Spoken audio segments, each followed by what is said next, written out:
Вітаю спадарства, у эфіры першага незалежнага тэлебачання Белсат. З вами Олег Залеўскі, і сёння 26 студзеня ў Беларусі працягваецца працэс галасавання на выбарчых участках за новага старога прэзідэнта. Без незалежных назіральнікаў і журналістаў, рэальнай альтэрнатывы Лукашэнку з рэкорднай афіцыйнай яўкай, блакаваннем інтэрнэтаў і ціскам на беларусаў усім рэпрэсійным апаратам. Шмат карцінкі, як з часоў на выбарах у Савецкім Саюзе. Там таксама выбіралі фармальна правадыра.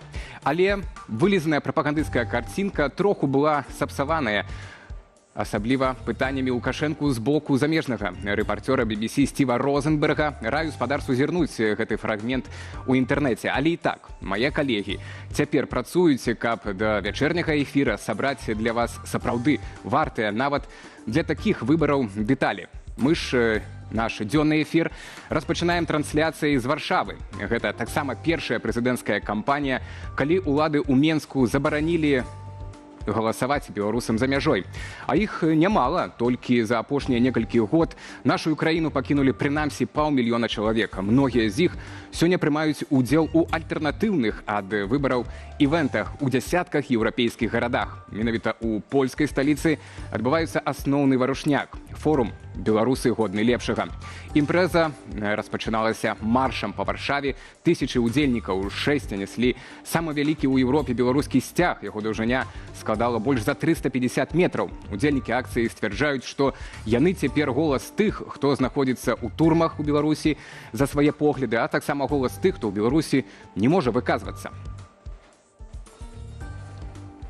Так, ну і пакуль мы чакаем Сергея Пелясу, які, нагадваю, будзе нашымі вачыма, і вушамі таго, што адбываецца на івентах у Варшаве, пакуль што паслухаем старэйшага дарадцу Святланы Ціханаўскай, які перад гэтым эфірам нам распавёў, што сёння чакае беларусаў. Ну і у тым ліку вас, шаноўныя гледачы, якія далучаюцца да нашай трансляцыі, я нагадваю, што яна будзе ісці цягам бліжэйшых 2 гадзінаў і таксама о 20:00 у гэтай жа студыі, але з іншым складам, з іншымі ўжо, натуральна, дадзенымі, будзе выбарчы вечар. Таксама не прапусціце. А пакуль паслухаем Франыка, што сёння чакае нас на варшаўскіх івентах.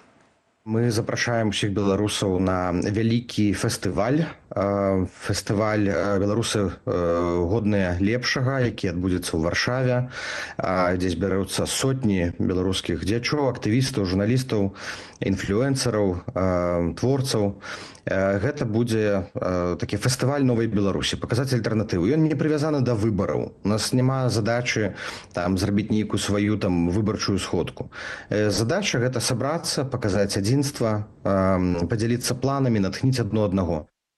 Так, ну і як мы ўжо паведамлялі, рэкордная афіцыйная яўка была засведчана на этапе датэрміновага галасавання больш за 40%. Імаверна, яна ўвогуле складзе рэкордную колькасць за апошнія прэзідэнцкія кампаніі. Мы бачылі, якім чынам зганялі на выбарчыя ўчасткі цягам тыдня і работнікаў прадпрыемстваў, не толькі дзяржаўных, прытым, але і прыватных. Так, ну і якія дадзеныя мы пабачым у выніку, што абвясціць нам ЦВК к вечару. Пакуль жа, каб не гадаць, я думаю, варта звярнуць увагу на тыя дадзеныя, якія прадставілі дзяржаўныя сацыолагі, такім чынам падрыхтаваўшы ўжо беларусаў і нас з вамі да таго, якія ж дадзеныя абвесціць у выніку ЦВК. Калі ласка, пакажыце графіку, як лічаць дзяржаўныя сацыолагі, сёння будуць галасаваць беларусы. Ну і, натуральна, там за дзейнага прэзідэнта, ведаю, маем эту графіку, не маем? Да, так. За дзейнага прэзідэнта нібыта мае прагаласаваць больш за 82% беларусаў. Гэта просты рэкорд. Вось, ну, зрэшты, давайте паглядзім у нашым матэрыяле. Беларусь не выбірае тебя з выбары. Гэтак пастанавілі называць сёлетнюю прэзідэнцкую кампанію дэмакратычнай сілы ў выгнанні. Ні ў кога няма ілюзіяў. Лукашенко гэты фарс робіць толькі, каб перапрызначыць сябе, і выбарамі называць гэта нельга ні ў якім разе. Таму прадстаўнікі кааліцыі, у якую ўваходзяць офіс Святланы Ціханаўскай, аб'яднаны пераходны кабінет ды каардынацыйная рада, запрапанавалі беларусам адзіную стратэгію для волевыяўлення – галасаваць супраць усіх. У бюлетэнях не прыбралі пункт супраць усіх. Гэта значыць, што фармальна за яго можа прагаласаваць кожны нават чалавек, які не супраць Лукашэнкі. Таму пашыраецца прастора для трактоўкі гэтага пункта. Гэткі варыянт палічылі найбольш бяспечным для людзей ва ўмовах пераследу і рэпрэсіяў, і ў той жа час ён дазваляе захаваць зацікаўленасць у палітычным жыцці краіны. Калі мы будзем заўсёды працаваць на дэпалітызацыю грамадства, то калі наступіць час, а Лукашенко не вечны, наступіць час актывізавацца, прыняць удзел у нейкай электаральнай кампаніі, паспрабаваць супрацьстаяць уплыву Расіі, людзі будуць непрывучаны хадзіць на ўчасткі, яны будуць не разумець, як гэта працуе, і будуць казаць, навошта ўсё ж для нас вырашана. У апазіцыйных колах былі і крытыкі гэткай стратэгіі нязгоды. Маўляў, яна толькі дапаможа рэжыму стварыць высокую яўку. Аднак з гэтаю задачаю падобна. Дзейныя ўлады справіліся і самыя. Цэнтр выбаркам адрапартаваў, што за 5 дзён да тэрміновага галасавання свае галасы аддалі амаль 42% выбарнікаў. Марыля Дакуцька, Белсат. Мне галоўнае, каб беларусы прызналі гэтыя выбары, а не захад. І спакойна, каб яны завершыліся так, як і пачаліся, заявіў сёння Александр Лукашенко. Шмат чаго ён нагаварыў падчас наведвання выбарчага участка, калі і, уласна, сам прагаласаваў. Журналісты нават звярнулі ўвагу на тое, што у тым аркушы, дзе ён распісваўся за тое, што прагаласаваў, ён толькі быў другім у спісе прагаласаваўшых, хаця афіцыйна больш за 40% беларусаў гэта ўжо зрабіла. Вось такі пракол, там яшчэ будзе пракол з таксама падняла нагу каля сцяны, таксама можете пашукаць у інтэрнэце. Калі ж, як яшчэ развесяліць сённяшні дзень, каб ён быў не зусім такім дэпрэсіўным, так у нашым выпадку мы і будзем весці таксама трансляцыю з івентаў, якія адбываюцца ў Варшаве. Я нагадаю, там адбываецца форум «Годныя беларусы, годны лепшага» пад эгідай офіса Святланы Ціханаўскай, і на тым месцы працуе мой калега Сергей Пеляса. Прывітанне, Сергею. Прывітанне, Алесь. Так, мы знаходзімся ў цэнтры Варшавы. Тут у гэтыя хвіліны пачынаецца форум «Беларусы годныя лепшага». Ён будзе адбывацца ў фармаце TED-канферэнцыі, дзе выступы ў 6 розных тэматычных блоках будуць перемешаныя з музыкальнымі выступамі беларускіх выканаўцаў, такіх як Крыві, Вольны хор, Діман Ніканович. І 16:30 гэту падзею скончыць выступ Левона Вольскага. Я нагадаю, што гэта падзея, форум «Беларусы годныя лепшага» робіцца дзеля таго, каб акрэсліць стратэгіі на будучыню Беларусі. І палітыкі, журналісты, грамадскія актывісты, праваабаронцы будуць выступаць у такім кантэксце, каб у выніку гэтага форума абмяняцца думкамі, звязанымі з будучыняй Беларусі. Са мной побач знаходзіцца Уладзімір Жыгар, прадстаўнік ініцыятывы «Белпол». Нагадаю, што «Белпол» недавно апублікаваў відэарасследаванне махінацый на выбарах прэзідэнта ў Беларусі. Владимир, расскажите, калі ласка, на чым палягаюць маніпуляцыі, злачынствы, па сутнасці, связанные с президентским выбором Беларуси, які раскрыл Белпол? Ну, по большому счету, расследование, которое мы опубликовали, является таким логичным продолжением нашего доклада, который мы опубликовали в начале декабря, который полностью показывает о том, что то, что сейчас происходит в Беларуси, невозможно называть выборами. Подготовка к этому мероприятию, так скажем, по продлению полномочий Лукашенко началась еще задолго до официального объявления самих, так скажем, выборов. Все представители Центральной избирательной комиссии, все наблюдатели, все это люди, которые проходили проверки КГБ и МВД. Еще в ноябре 2024 года уже планировался, скажем так, график работы президента Республики Беларусь на первое полугодие 2025 года. И по сути, вот то, что сейчас происходит, это непризнание еще до, скажем так, до официального объявления, то есть окончания выборов в Европейском Союзе, США, то, что уже не признаются выборы, это, в принципе, и есть достижение Белпол, потому что этот документ, этот доклад, эти все материалы мы передавали всем нашим партнерам, и на основании этого нет каких-то других мнений. Это не выборы, это просто самовыборы, без выборы, это просто продление полномочий Лукашенко. Владимир, а чым вось гэтыя не выборы, гэта імітацыя выбараў адрозніваецца ад таго, што мы бачылі ў 2020 годзе і в ранейшыя гады? Якія асаблівасці вось гэтага фарсу, які адбываецца сёння? По большому счету мы говорим о том, что в Беларуси не остановились репрессии. В Беларуси огромное количество политических заключенных. Нет даже минимальных кандидатов оппозиционного блока. То есть это все от начала и до конца, вместе с марафоном единства, о котором тоже первым рассказал Белпол, это все спланировано четко, чтобы вся вертикаль работала только лишь на вот этот результат. И те документы, которые мы имеем под грифом ДСП, где четко прописано, что при проверке подписных листов за Лукашенко не может быть более 1,5% бракованных, это тоже показывает полностью подконтрольность этого мероприятия.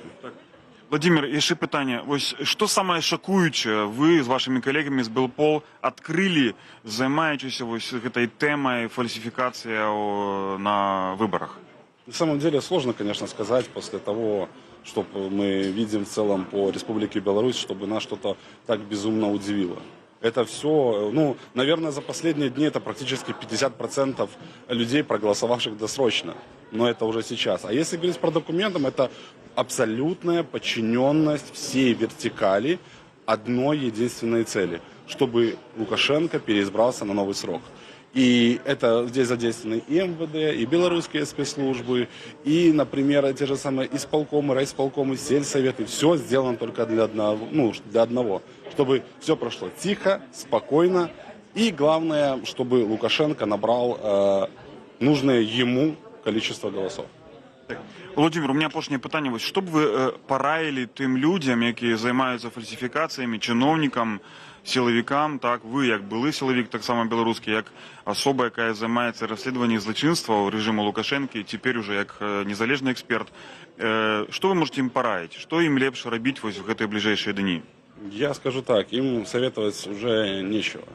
Опять-таки, Белпол на прошлой неделе опубликовал базу данных более чем 10 тысяч наблюдателей и председателей, членов избирательных комиссий. Мы знаем их всех, мы знаем, кто сколько раз фальсифицировал, воровал будущее у белорусского народа. И рано или поздно все равно они понесут абсолютно законное наказание. Дякую, Владимир, за ваше расследование и за ваш комментарий. Я нагадаю, что моим соразмовцем был Владимир Жигар с инициативы Белпол. Белпол недавно опубликовал видео расследования манипуляций, фальсификаций на президентских выборах Беларуси. И гэтыя манипуляции тычацца не только вось гэтых дзён, калі адбываецца галасаванне, але і тых дзеянняў рэжыму Лукашэнкі, якія загадзя давно за некалькі месяцаў рыхтаваліся, каб ашукаць беларусаў і скрасці ў іх выбары. Алесь? Так, Сергей, калі ласка, пабудзь яшчэ трошку з намі, не ўцякай.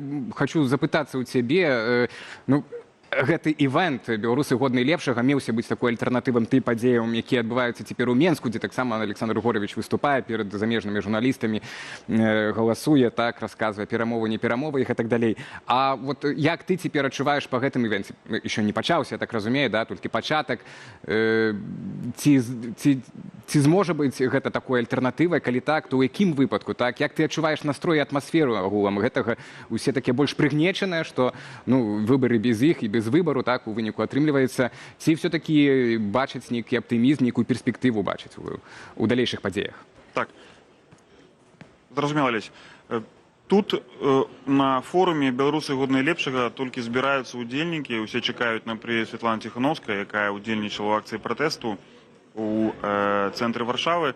Атмасфера тут спакойная, сам фармат гэтай падзеі, конференция с выступами у концепции TED, так, где политики, эксперты, журналисты, дзеячы культуры будут выступать у 6 розных темах, яна сведчыць про такі, спокойную атмосферу, якая тут пануе. Все концентруюцца на тым, што Беларусь будзе чакаць у будучыні. І сёння, калі пачнуцца выступы, мы убачым, пачуем, якія канцэпцыі ёсць на гэтую будучыню. На дадзены момант мне падаецца, што канцэпцыя дэмакратычных сілаў досыць простая. Гэта аслабленне рэжыму Лукашэнкі. Аслабленне простое, каб выбары не прызналі яшчэ да таго, як яны скончацца. І ёсць уже канкрэтныя рашэнні. Адміністрацыя США, яшчэ папярэдняя адміністрацыя Джо Байдена заявила про непризнание выборов. Ентоні Блінкен особисто про гэта заявіў. Мы маем заявы таксама польскага сенату, прэм'ер-міністра Польшчы, таксама еўрапейскага парламенту. Фактычна гэтыя выбары ўжо не прызнаныя, нягледзячы на тое, чым яны скончацца, якім вынікам. Таксама вельмі кідаецца ў вочы, што гэта адны з першых выбараў, а насамрэч другія, на якія не прыехала назіральная місія АБСЕ. Нягледзячы на фальсіфікацыі і розныя махінацыі, усе гады, десятигоддзі місія АБСЕ в Беларусь прыязджала. А вось цяпер рэжыму ўжо не важна, ці прыйдуць назіральнікі АБСЕ ці не. І таму адмыслова даслалі запрашэнне не за 10 дзён, не за 11, а пасля дэдлайну. І місія АБСЕ папросту тэхнічна не была ў стане прыехаць. Гэта значыць, што рэжыму Лукашэнкі ўжо не трэба даказваць свету, што выбары маюць мець нейкую ілюзію, ілюзорнасць, хоць нейкай справядлівасці і адкрытасці. Гэта не так. І той факт, што на фінальнай падзеі марафоне адзінства Лукашенко з'явіўся ў атачэнні свайго клана, сваёй світы, дзе была ў тым ліку маці Мікалая Лукашэнкі, Віктор Шэйм. Это сведчыць пра тое, што ім ужо все роўна, якая будзе рэакцыя. Для іх галоўнае захаваць уладу і, магчыма, даказаць для самой сістэмы, што Лукашенко кантралюе сітуацыю. Вось рэакцыя чыноўнікаў, сілавікоў, самой сістэмы Лукашэнкі, яна яшчэ можа быць для яго важная. А тут, на форуме «Беларусы годныя лепшага», беларускія эксперты, палітыкі будуць думаць і разважаць пра тое, як збудаваць стратэгію на будучыню, як аслабляць рэжым, як давесці да таго, каб ён не меў магчымасці працягваць рэпрэсіі, каб беларускія палітвязні, якія знаходзяцца ў турмах, а іх толькі па дадзеных цэнтру «Вясна» больш 1300 асобаў, як вызваліць гэтых палітвязняў, і як нам збудаваць, як нам вернуць Беларусь дэмакратычную, справядлівую, у якой беларусы будуць вырашаць свой лёс і выбіраць свайго прэзідэнта і свае ўлады. Алесь? Так, Сергей, ведаеш, я ўжо і Лукашенко заявіў, в прынцыпе, наўпрост, нават пляваць я хацеў на гэты захад, так, вот пра гэтае прызнанне. Я таксама нават падумаў, вот ты казаў пра тое, што, магчыма, для сістэмы яму важна так сваёй жа паказаць, што ён кантралюе сітуацыю. Я таксама падумаў, што, можа, і для сябе самога ён гэтыя выбары праводзіць, што такая выходзіць такім чынам з траўму 2020-го, што, ну, вось цяпер-то ён ужо фармальна атрымаецца яму гэтай усе этапы кампаніі прайсці, бо нагадаю, падчас мінулай кампаніі 2020 годзе, так, мы мелі больш як са 100 выбарчых участкаў, пратаколы, паводле якіх, ну, ён прайграваў ужо ў першым туры тады апазіцыйнай кандыдаткі Святлане Ціханаўскай і па вялікаму рахунку прайграў усе выбары. І таму цяпер яму хаця бы фармальна гэта трэба ўсё гэты гештальт закрыць. З намі быў на відэасувязі з івэнта «Беларусы годныя лепшыя» мой калега Сергей Пеляса, і мы яшчэ будзем не раз включацца туды. Сергей, дзякуй табе вялікі, а мы да іншых падзей. Так, ну і таксама нагадваю спадарству, заклікаю ставіць падабайкі і падпісвацца на нас, калі для вас гэта бяспечна, натуральна. І, калі ласка, дзяліцеся ў каментарах пад нашай трансляцыяй у Ютубе, як вы праводзіце гэты дзень. Калі галасавалі, то якія ўражанні і навошта. Мы час ад часу будзем самае цікавае агучваць. Мы ж так, вяртаемся да наступнай нашага матыву гэтай выбарчай кампаніі. Незалежныя СМІ ў Беларусі або ліквідаваныя уладамі, або вымушаныя працягваць дзейнасць за мяжой, так як мы у тым ліку. Магчымасці паўнавартаснага асвятлення гэтак званых выбараў у нас вельмі абмежаваныя, але адно з найбуйнейшых міжнародных інфармацыйных агенцтваў Reuters пагаварыла з беларусамі пра іхныя чаканні ад выбараў. Пытанне, наколькі гэта адэкватна, так і наколькі тыя беларусы выказваліся на камеру, не баяліся гэта рабіць, гэта мы пакінем на вашу ацэнку. Частку апытання нашых калегаў мы цяпер прадстаўляем вашай увазе. Надеемся, что будет лучше. Вот. В каком ключе лучше, ну, то есть, не знаю. Как-то свободнее. Да, чтобы было посвободнее, меньше напряга всякого в жизни. Да. Ну, чтобы молодежь чтобы развивалась, чтобы никто не удирал, не чувствовала трудностей таких больших, как сейчас. Не создавали такие трудности, чтобы люди уезжали. Но я не буду предсказывать, сколько процентов. Ну, все знают, все догадываются, в общем-то. Вот и все. Мир стал краше, люди стали жить богаче, люди стали веселее. То есть раньше я улыбок не видел, сейчас я вижу. То есть, если честно сказать, то если мы так дальше и пойдем развиваться, мы будем самой лучшей страной в мире. Буду обязательно, все время моя мама голосовала за Лукашенко. Все время, до смерти. И я голосую за Лукашенко. Все время. Потому что, так сказать, жизнь действительно, говорю, стала лучше. Мы уже вчера с мужем проголосовали. Досрочно получается? Да, мы вчера уже. И у нас в Соснах на Павловскую, смотрю, люди идут и идут голосовать. В целом у нас всегда спокойно, мирно, люди добрые. Вот, поменялось. Ну, если говорить там до 22 года, ну, может, каких-то вещей больше было там доступных. Цены, вот. Потребительский спрос людей, наверное, со средним доходом побольше было. Остальные поуезжали. Есть традиция уезжать на день рождения и на выборы из страны. Так, гэта былі меркаванні жыхароў Менску, якія трапілі не толькі ў аб'ектыў так камеры замежных нашых калегаў з Reuters, але, відаць, і прайшлі цэнзуру. Ну, ці аўтацэнзуру? Гэта добрае пытанне, наколькі ў такой краіне закрытай, так і з таталітарнымі такімі ўжо тэндэнцыямі магчыма на агу праводзіць апытанні якія-кольвек, але прынамсі для дзяржавы, на думку дзяржавы, гэта варта неабходна рабіць, і у тым ліку яны правялі апытанні перадвыбарчыя, за каго беларусы ў выніку будуць галасаваць. Смешна, так? І гэта ж дзяржаўная сацыялогія робіць. Натуральна, мы не до конца давяраем гэтым дадзеным, але я лічу, варта іх паказаць, прынамсі дзеля таго, каб, можа, хтосьці не хоча чакаць вечара, калі ЦВК абвясціць рэальна афіцыйныя вынікі сённяшняга галасавання, то ўжо цяпер, я думаю, можна, гледзячы на гэтыя даныя дзяржаўных сацыёлагаў, зрабіць выснову, колькі працэнтаў хто атрымае па выніках гэтай кампаніі, і, калі ласка, калі можна паказаць графіку, так, што ж кажуць дзяржаўныя сацыёлагі, за дзейнага кіраўніка, так, Александра Лукашенко на выборах меліся прагаласаваць больш за 82% беларускіх грамадзянаў, так, 2,9 за альтэрнатыўнага кандыдата. Ну, цікава, хто ў дадзеным выпадку будзе, гэта, магчыма, Ганна Канапацкая. Пра гэта сёння Александр Лукашенко казаў, што вось ёсць альтэрнатыва. Аня, так, ён да яе звяртаўся. 6,7% не будуць галасаваць зусім, вось такія нібыта маленькія лічбы байкота, і каля 8% маюць галасаваць супраць усіх. Гэта дастаткова высокі працэнт, як для дзяржаўных прагназістаў, так, для дзяржаўнай прапаганды, но але яны, відаць, такім чынам хочуць паказаць, да, што, ну, не ўсе ў беларускім грамадстве згодныя з дзейнай палітыкай.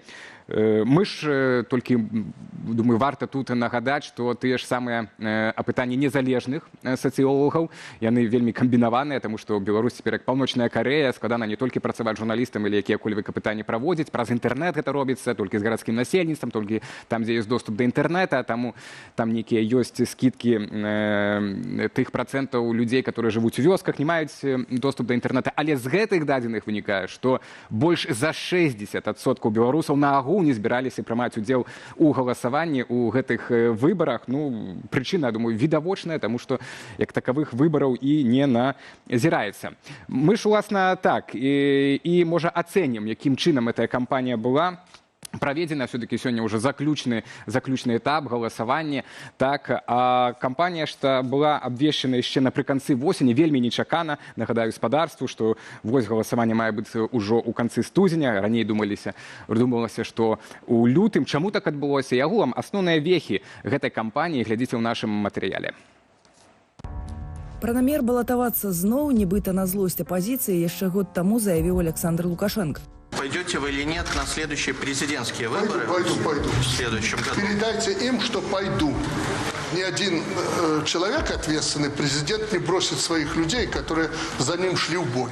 Дату перавыбараў Лукашэнкі Палата прадстаўнікоў прызначыла на 26 студзеня пасля кансультацыяў з цэнтр выбаркамам. Старшыня ЦВК патлумачыў, па-першае, кіраўніка трэба назваць на пачатку пяцігодкі, а па-другое... После проведения единого дня голосования, естественно, президентская избирательная кампания поставит такую жирную точку в процессе политической модернизации, который был намечен в соответствии с теми изменениями и дополнениями в Конституцию, которые были приняты. Паколькі ў краіне пераследуюць за апазіцыйнасць, колькасць альтэрнатыўных прэтэндэнтаў у Беларусі не знайшлося. Сярод спойлераў 4 кастрычніка прадпрымальніца і экс-дэпутатка Ганна Канапацкая пацвердзіла Белсату, што будзе балатавацца другі раз запар. Сабрала неабходную колькасць подпісаў і трапіла ў бюлетэне. Пасля Канапацкай пра ўдзел у кампаніі заявіў паліт-эмігрант, кіраўнік зліквідаванага ўладамі руху за свабоду Юрась Гуварэвіч. Палітык даслаў у ЦВК неабходныя дакументы. Вынік прадбачыў.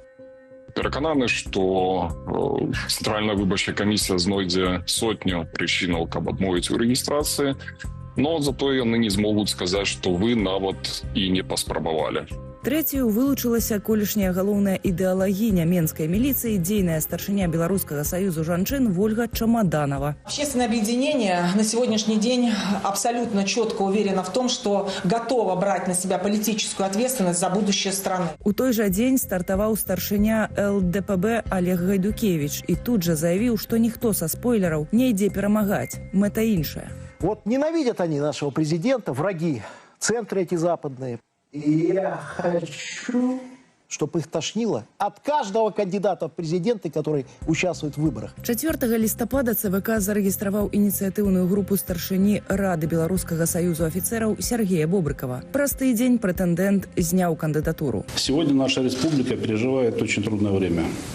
И чтобы изберечь страну, чтобы обеспечить ее стабильность, главная задача офицерского корпуса Беларуси – сплотиться вокруг нашего главного командующего. З той жа прычыны выбыла Вольга Чамаданова. 7 снежня ЦВК заявіў, што за чальцамі выбарчых камісіяў нібыта сачылі замежныя спецслужбы, таму іх спісы не трапяць у агульны доступ. У выніку зарэгістравалі 5: Канапацкую, Гайдукевіча, Лукашэнку і 2 лідараў фармальна існых партыяў – камуністычнай Сергея Саранкова і партыі працы Александра Хіжняка. Кандыдат Лукашенко адмовіўся ад агітацыйных спатканняў, бо, цытата, «ёсць і важнейшие справы». Есть приглашение китайского руководства побывать в Китае, представляете, это не в Москву слетать или в Питер. Это еще дня 3 уйдет на это, чтобы туда полететь обратно. Пасля раства спойлеры Лукашэнкі рэпрэзентавалі свае праграмы на Дзярж-ТБ і ў газетах. Да Пекіну Лукашенко гэтак і не даляцеў. Затое ўзняў працоўныя пенсіі для электарату. У ваўторак стартавала датэрміновае галасаванне. У сераду ініцыятыва Белпол разбіла надзеі фальсіфікатараў на ананімнасць. У іх руках прозвішчы назіральнікаў і чальцоў выбарчых камісіяў. Юлія Цельпук, Белсат. Мы вяртаемся ў студыю Белсата. Нагадваю, сёння у нас тут эфір прысвечаны адразу 2 важным падзеям. Так, адна з іх адбываецца ў Беларусі. Гэта галасаванне на выбарах і прэзідэнцкіх. Так? І сёння ўвечары будуць вынікі. Зрэшты, ўжо многім вядомыя. І нагадваю таксама гаспадарству, што можаце прагаласаваць. Гэта не выбары, так, выбараў у нас у беларусу пакуль што няма, але прынамсі у нашай апытанцы у YouTube-трансляцыі там пытанне, колькі працэнтаў набярэ Лукашенко, дзяліцеся сваімі меркаваннямі. Я ўжо, напрыклад, прагаласаваў, пакуль што мой пункт, за які я прагаласаваў на першым месцы, ажно 43% нашых гледачоў лічаць, што набярэ Лукашенко ад 80 до 90% галасоў. І другая падзея, на якой мы сёння трымаем руку на пульсе, гэта івэнт у Варшаве. Так, пад эгідай Святланы Ціханаўскай там праходзіць форум «Беларусы годны лепшага». Там шмат выступоўцаў беларускіх палітыкаў, актывістаў, вам вядомых, і паміж імі маюць выступаць таксама музычныя легенды, так як прынамсі вольны хор, пасля Лявон Вольскі. Ну а цяпер ужо там знаходзіцца Сергей Пеляса, мой калега, які гатовы гаспадарству расказаць, што на дадзены там момант адбываецца, каго ён злавіў, ці якую разумную думку нам данесці зможа, каб гэтыя выбары, каб гэты дзень не быў такі дэпрэсійны. Так, Олесь, тут няма дэпрэсійнай атмасферы, атмасфера тут даволі пазітыўная. У гэты момант збіраюцца апошнія ўдзельнікі форуму «Беларусы годныя лепшага». Гэта форум, на якім палітыкі, эксперты, творцы, музыкі будуць разважаць пра будучыню Беларусі. Менавіта такая канцэпцыя форума пра будучыню Беларусі. У гэты момант сюды ўжо прыехала Святлана Ціханаўская, прыехаў таксама Павел Латушка, кіраўнікі аб'яднанага пераходнага кабінету. І мы чакаем на пачатак форума, які пачнецца з выступаў Святланы Ціханаўскай. Это просто адбываецца в гэтай хвіліны. Форум адбываецца ў фармаце TED-канферэнцыі, дзе выступы палітыкаў у 6 розных тэмах, а тэмы наступныя. гэта палітыка, культура, медыа, роўныя правы, эканоміка, салідарнасць. Па ўсіх гэтых 6 тэмах будуць выступы, яны будуць таксама перамешаныя з музычнымі нумарамі сярод музыкаў, які тут выступяць: Крыві, Вольны хор, Діма Ніканович, будзе стендап таксама ад Чин-Чин Channel, і сённяшнюю падзею форуму «Беларусы годныя лепшага» скончыць выступ Леона Вольскага каля 16:30. Мы будем вести нашу трансляцию до 16:40, то бок можна будзе ўбачыць все, што тут адбываецца. Алесь? Так, Сергей, калі ласка, тады сігналь, калі там штосьці будзе суперцікавае, мы адразу будзем даваць сігнал табе і выводзіць да нас. Дзякуй вялікі. Сергей Пеляса быў на прамым уключэнні з івенту «Беларусы годныя лепшага», які цяпер адбываецца ў Варшаве. Ну а ў Менску, так, апошнія гадзіны перад закрыццём участкаў для галасавання, в прынцыпе, вядомыя ўжо вынікі, так, яны вынікаюць і з тых дзяржаўных сацыялагічных даследаванняў, якія мы толькі што вам паказвалі. Больш за 82% нібыта маюць беларусаў прагаласаваць за дзейнага кіраўніка краіны. А што іншыя кандыдаты? Так, сёння Александр Лукашенко пачаставой галасаваў, звярнуў увагу толькі на 2, як ён сказаў, альтэрнатыўных, якія ёсць падчас гэтай выбарчай кампаніі. Гэта Аня, так ён назваў, звярнуўся да спадарні Ганны Канапацкай, ну і таксама спадара кіраўніка, так, камуністычнай партыі Беларусі, які таксама больш хваліць падчас гэтай выбарчай кампаніі Лукашэнку, чым крытыкуе. Зрэшты, моя калега Юлія Церпук падрыхтавала матэрыял пра агляд праграмаў усіх кандыдатаў. Лукашенко ідзе на 7-й тэрмін, нягледзячы на траўму, атрыманую падчас сваіх 6-х выбараў. Спасибо, я сказал все, можете кричать, уходи. Пасля такога сілавікі цягам 4 гадоў душылі палітычную актыўнасць. Будь мужиком. Вас толпа, а я один. Опусти телефон. На ролі быццам бы альтэрнатыўных кандыдатаў падабралі 4 актораў. Канапацкая і Гайдукевіч кандыдуюць у другі раз. Хижняк і Саранкоў вылучаюцца ўпершыню. Мы наблюдаем что-то новое и сюрреалистичное, когда не оппонентов поставили, а по сути своих агитаторов за Лукашенко. Это не спойлеры, это агитаторы. То есть их задача как можно больше людей привлечь на сторону Лукашенко. Не на себя, ни в коем случае. У запісе, каб чаго лішняга не прагучала, кандыдаты прадставілі свае праграмы. Экс-дэпутатка Палаты прадстаўнікоў і колішняя сябра аб'яднанай грамадзянскай партыі Ганна Канапацкая, будучы прэзідэнткаю, вяртала б у Беларусь суайчыннікаў, якія з'ехалі, не дапусціла некантраляванай ілюстрацыі і працягвала сацыяльную палітыку Лукашэнкі. Адзін шлях – гэта шлях да далейшай дэпапуляцыі, да змяншэння колькасці насельніцтва, дэградацыі працоўных і вытворчых рэсурсаў, самаізаляцыі ў коле ворагаў. Гэта шлях, на які нас спрабуюць накіраваць знешнія сілы. Другі шлях – гэта шлях адзінства і згоды. Кіраўнік Кампартыі Беларусі Сергей Саранкоў на выбары ідзе разам з Лукашэнкам. Тыўнай партыю не назавеш, хоць фармальна яна налічвае 670 чальцоў. У сацыяльных сетках, да прыкладу Інстаграме, КПБ з'явілася ў сярэдзіне ліпеня 2024-га. Партыйная дысцыпліна прысутнічае. Падабаек пад кожным з апошніх допісаў роўна 42 ад тых самых асобаў. Под мудрым руководством нашего народного президента наша страна добилась не просто международного признания, а безусловного авторитета среди по-настоящему независимых государств.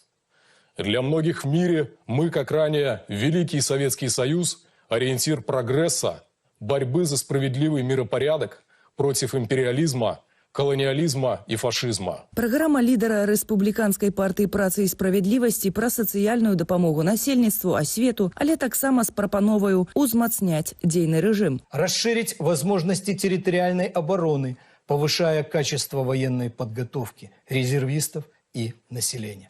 Укреплять кадровый потенциал вооруженных сил, правоохранительных органов, силовых структур, улучшать условия службы. Обеспечить кибербезопасность, обеспечить электоральный суверенитет. Ёсць у бюлетэні і старшыня ліберальна-дэмакратычнай партыі Олег Гайдукевіч. У тэлеграм-канале ЛДПБ пад публікацыямі ў сярэднім 0 падабаек. Выбарчая праграма не горшая за папярэдніх кандыдатаў. Санкции введены за суверенитет, за то, что мы отказались изменить свой геополитический выбор, за то, что не отказались от союза с Россией и проводим суверенную независимую политику. И то, что мы не продали свою землю, не отдали свои предприятия и хотим сами, в конце концов, решать свою судьбу. Лукашенко ухіліўся ад актыўнага ўдзелу ў кампаніі і не стаў запісваць праграму ў відэафармаце. Пабачылі яе толькі ў друкаваных СМІ. Тлустым вылучаная. Мы стварылі ўласную мадэль дзяржавы і забяспечылі яе ўстойлівасць. Беларуская дзяржава адбылася як незалежная краіна. Нам трэба моцная дзяржава і моцная ўлада. А таксама, што Беларусь развіваецца, а вакол яе варожы і небяспечны свет. Кіраўнік рэжыму праводзіў сустрэчы з работнікамі прадпрыемстваў. Падчас адной з іх зняў з сябе адказнасць за эканамічны дабрабыт людзей.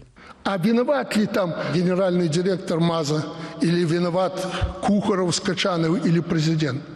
Может, ты виноват, что семья твоя не очень живет? Может, ты где-то в школе не очень учился? Юлія Цельпук, Белсат. Так, нагадую спадарству, глядзіце эфір Белсата. З вами працуе Олег Залеўскі. Вітаем усіх, хто далучаецца па меры сённяшняга дня да нашай трансляцыі. Калі гэта вам бяспечна, калі ласка, паставьце лайк.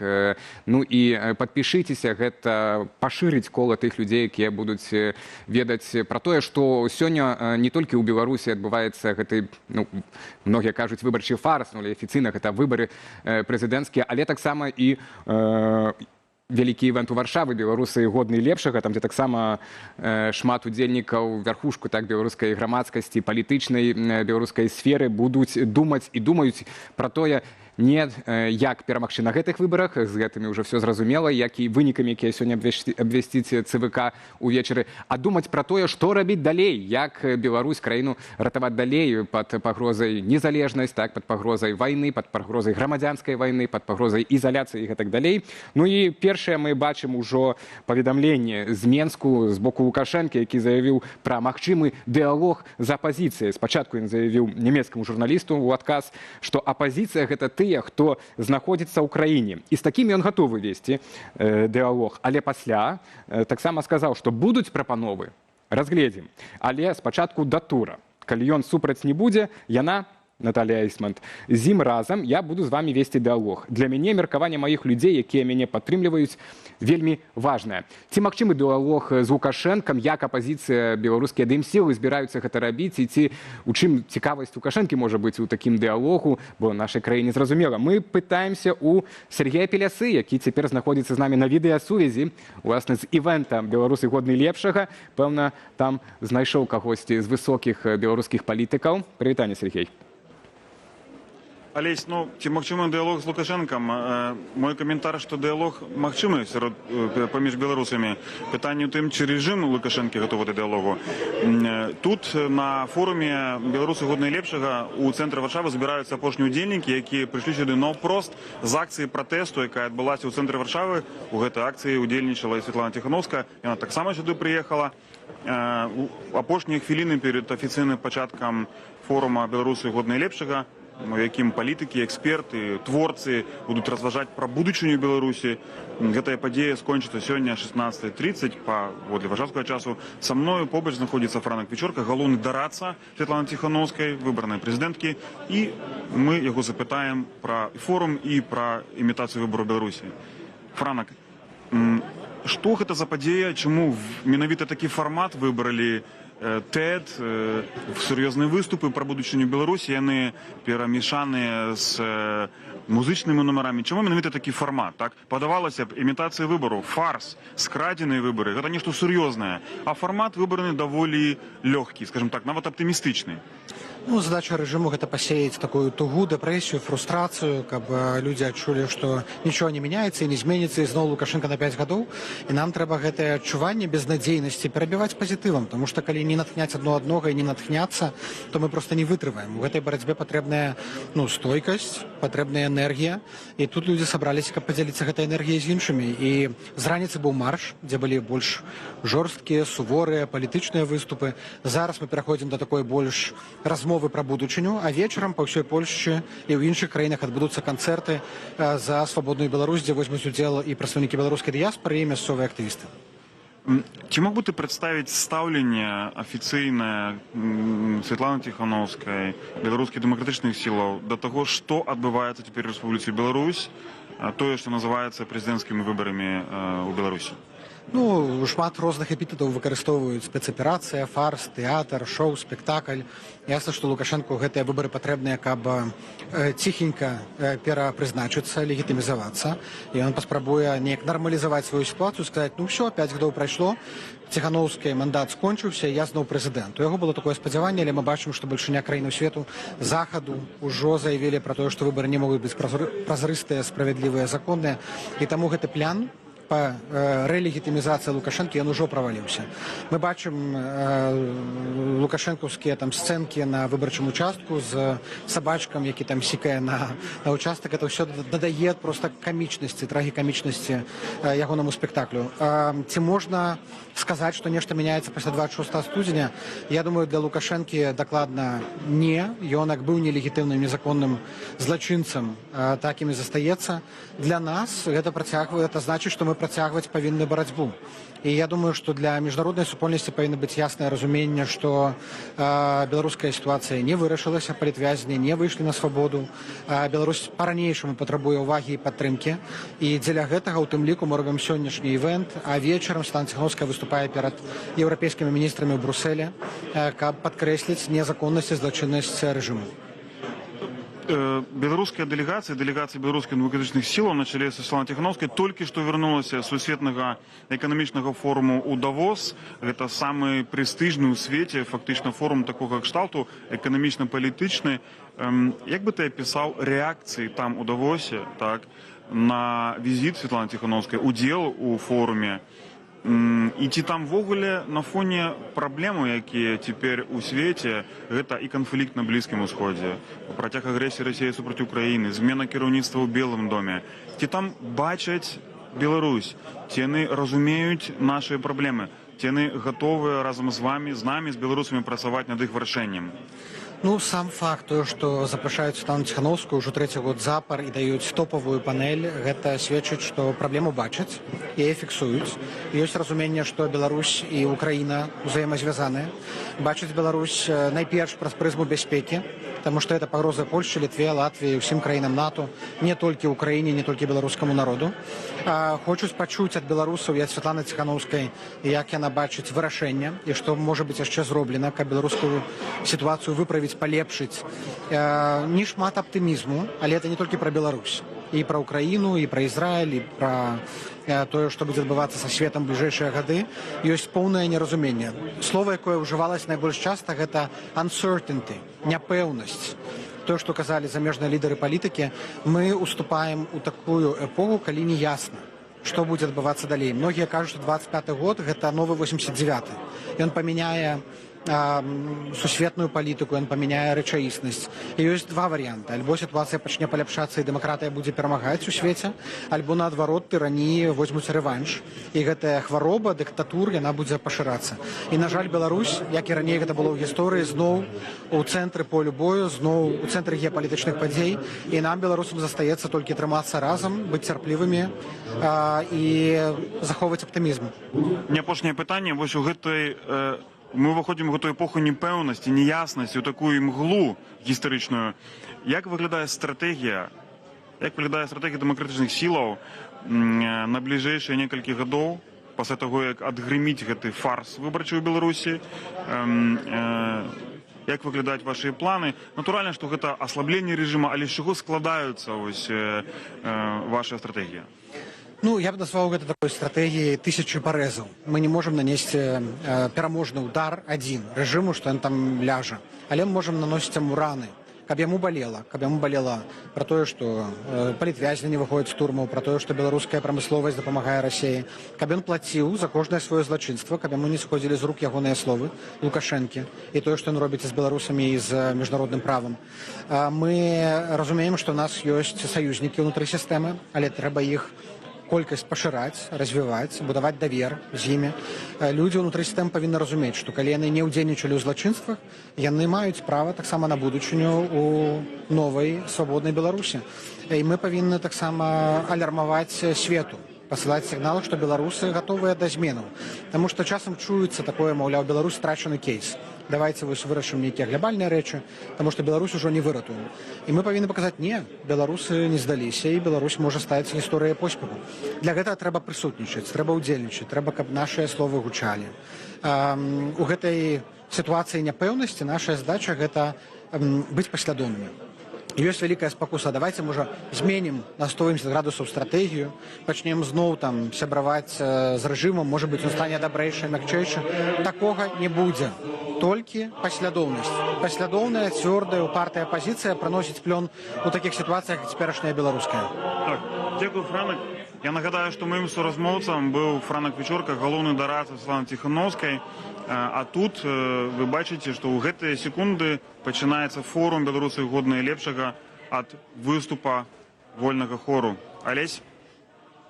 Так, дзякуй, Сергей. Я ўжо пачуў, вольны хор пачаў спевы, то ўжо не буду на чарговае пытанне цябе пакідаць, бо і так кепска чуваць. У перапынку ці калі будзе здарацца сапраўды штосьці вартае цікавае, чакаем зноў твайго ўключэння. Ну а мы ідзем далей. Ну, Беларусі ёсць куды імкнуцца, так? Ужо сёння шмат хто жартуе, што выбары ў нас ужо нарэшце выглядаюць так, як в Савецкім Саюзе гэта было, бо Сталіна ж таксама выбіралі. Ну, ёсць да чаго імкнуцца. Вось сёння, напрыклад, прыйшла навіна, што 91-гадовы прэзідэнт Камеруна выставіў сваю кандыдатуру на новы тэрмін. Так, новы спецгаспадарства бачыце ў вас на... Ура! Трансляцыя з івенту «Беларусы годныя лепшага». Так, і бачыце выступ вольны хор. Дык вось, прэзідэнт Камеруна Поль Бія афіцыйна выставіў сваю кандыдатуру для ўдзелу ў выбарах кіраўніка дзяржавы, якія павінны адбыцца 12 кастрычніка. Гэта будуць для яго 8-е выбары. Хтосьці ведае, якія гэта выбары для Александра Лукашэнкі? 7-е, правильно. Ну, а мы што? Мы і крочым далей да наступнага нашага матэрыялу. Я зараз запытаюся... Окей. Перадаюць, што все-таки ёсць у нас трансляцыя з форума «Беларусы годныя лепшага». Там пачаў выступаць вольны хор. Пабачым, што там адбываецца.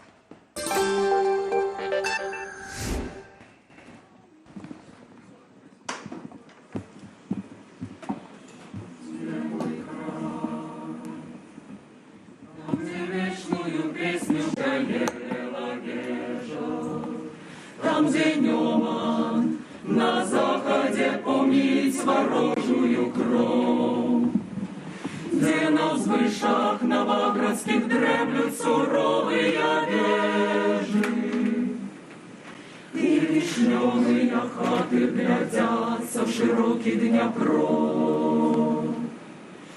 Ты ляжешь там, где синяя Припять ласкаво виется, где София плыве над Двиною небы корабель. Там, где сердце мое с лешим кроком, як молот забьется. Коли б навод сляпым и глухим я пришел до тебе, что сляпым навод мертвым вспомню высокие зоры над ракою червоной и тьмяной полет кажанов. Белый ветрось на синих, на гордых, як мора озерах, и горы, океаны, и небо разливы вино. Где мой край? Там, где люди николи не будут рабами, что за полюку носят ярмо безнадейной турме, где осилки и хлопцы молодыми взрастают зубами, а мужчины, як скалы, ударишь и зломится меч. Где мой край? Там, где мудрые профи у хвоях поснули, где женщины, як радостный сон у стогах на зори, а девчаты, як дождь золотый, а сивые матули. Я ж не вьёс павутинем и доброе солнце в горы.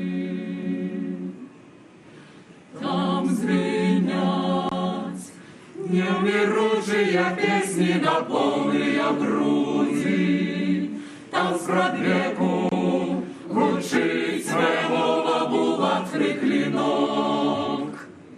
Тая гордая мова, якую тады не забудем, коли солнце землею опошни заглыбятся змрок. Ты наш край, ты червоная груша над дедовским домом, листопадовских зничок густых фосфоричная рать. Ты наш стяг, что никому, никому на свете никому не дамо смеяться, поганить, забыть, мячом своевать. Мы клянемся тебе, борозной своей першей на поле, и опошняй ролей, на якую падем у журбе. Мы клянемся тебе, что николи, николи, николи, так николи не кинем, не кинем, не кинем тебе.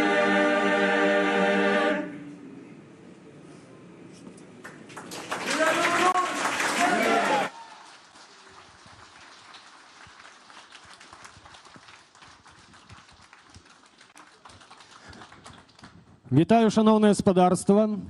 Дзякуй усім, хто сёння далучыўся да форуму «Беларусы годныя лепшага». Дзякуй, што знайшлі час і прыйшлі. Дзякуй за тое, што не стаміліся і працягваеце верыць у будучыню Беларусі. Той Беларусі, у якой усе мы хочам жыць. Давайте яшчэ раз ваши апладысменты. Гэта быў вольны хор. Вольны хор. Хто ж яшчэ можа распачаць мерапрыемства, на якім збіраюцца вольныя беларусы? Форум. Форум «Беларусы годныя лепшага». Мне падаецца, што вы усе сачылі за соцсеткамі, бачылі шмат абмеркаванняў, таму што форум – гэта фінальная версія стылю і фармату мерапрыемства. Усё пачыналася з фестывалю і кангрэсу, дайшлі да форума, і гэта добра, таму што форум – гэта месца і магчымасць не толькі паглядзець і паслухаць, але і задаць свае пытанні. Гэта магчымасць падзяліцца думкамі аб тым, дзе мы знаходзімся і куды мы ідзем, і які павінен быць гэты шлях. Вось цудоўная песня была «Дзе мой край». Геаграфічна не цяжка адказаць. На мапу паглядзець, там абведзены межы, ўсё цудоўна. Тут, мне падаецца, цяжкае пытанне ў тым, які гэты край. У кожнага з нас ён свой, але ёсць нейкія абсалютныя рэчы. Такія, якія падыходзяць кожнаму з нас. І сёння мы будзем аб гэтым гаварыць. Тыя, хто зараз глядзіць трансляцыю, мы нагадваем вам, што можна пакідаць каментары, трэба, канешне, памятаваць пра сваю бяспеку, але пакідайце каментары, задавайце пытанні, можа быць, нават будзе нейкі шанец сёння атрымаць на іх адказы. Ну, а зараз, пад вашы апладысменты, запрашаем першага спікера, першую спікерку, нацыянальную лідарку, кіраўніцу аб'яднанага пераходнага кабінета Светлана Ціхановская. Калі ласка.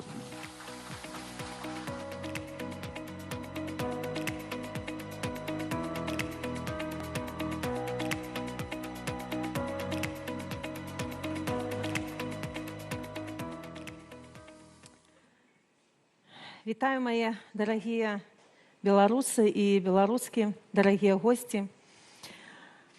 Глядела я недавно Мелкоозерова у Шрайбмана, где яны абмяркоўвалі такую тему, что Беларусь сёння нікому не цікавая. И, конечно, некая доля рацыі у гэтым ёсць, бо вы ведаеце, у свеце адбываецца вельмі шмат розных падзей. І як бы нам таго не хацелася, свет не можа быць сфокусаваны толькі на Беларусі. Але сваёй працай, сваімі актыўнасцямі, сваёй энергіяй мы павінны вяртаць Беларусь у повестку. Нам ёсць што паказаць, нам ёсць што расказаць, і нам ёсць чым ганарыцца.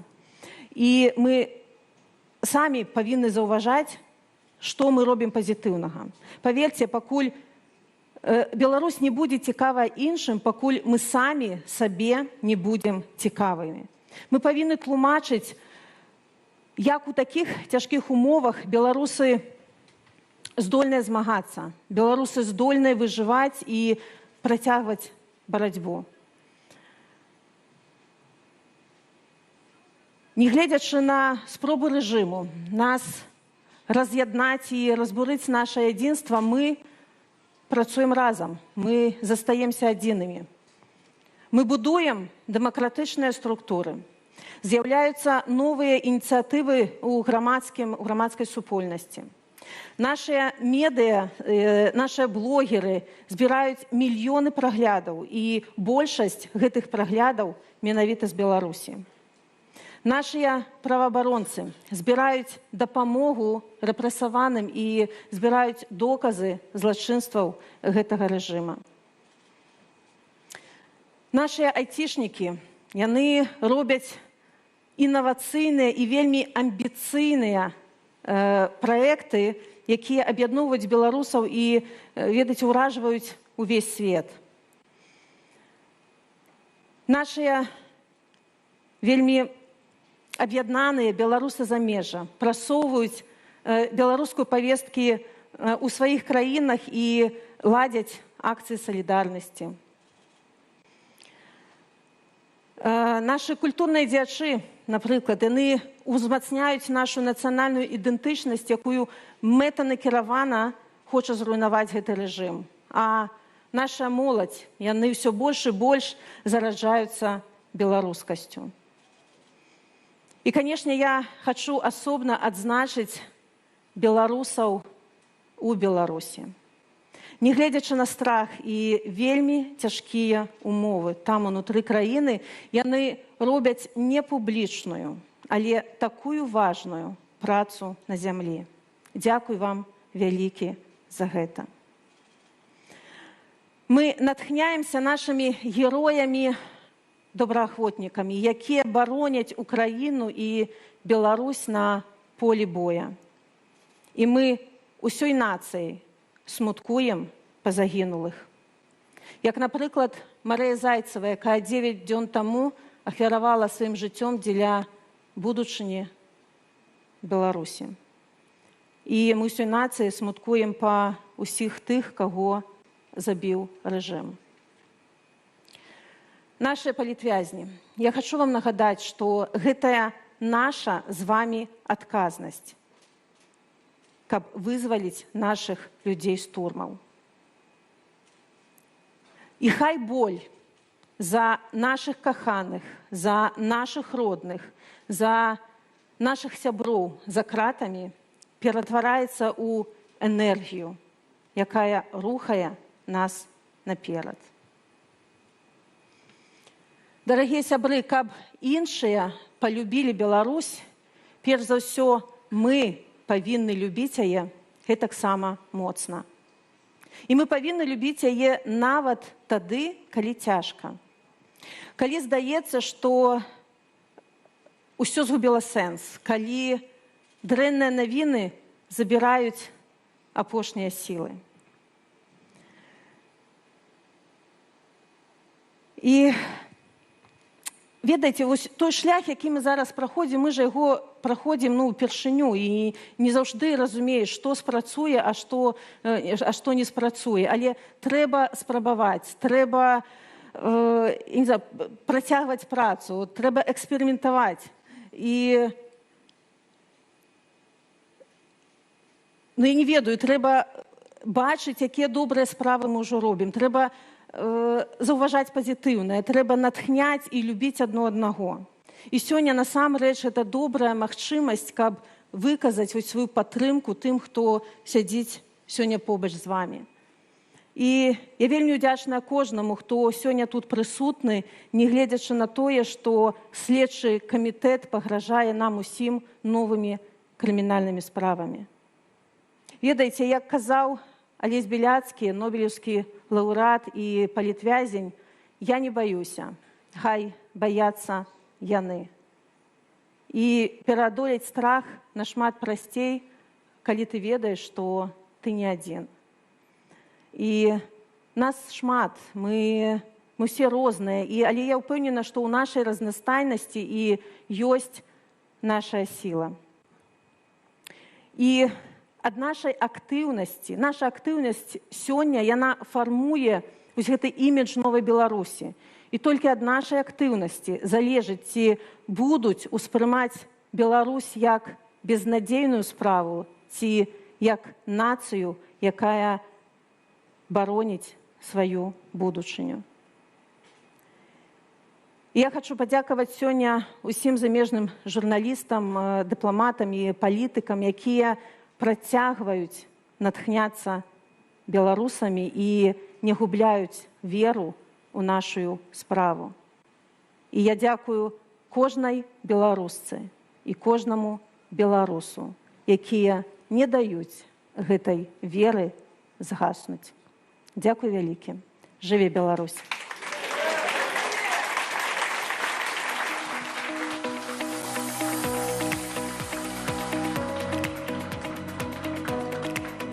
Шановне господарство, давайте ще раз аплодисменти Світлані Тихановській.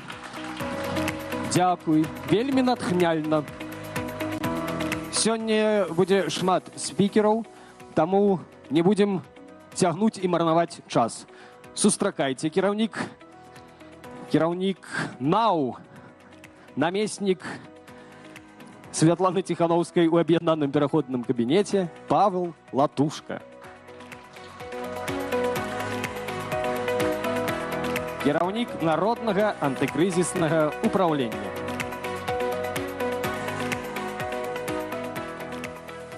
Можна ўсё.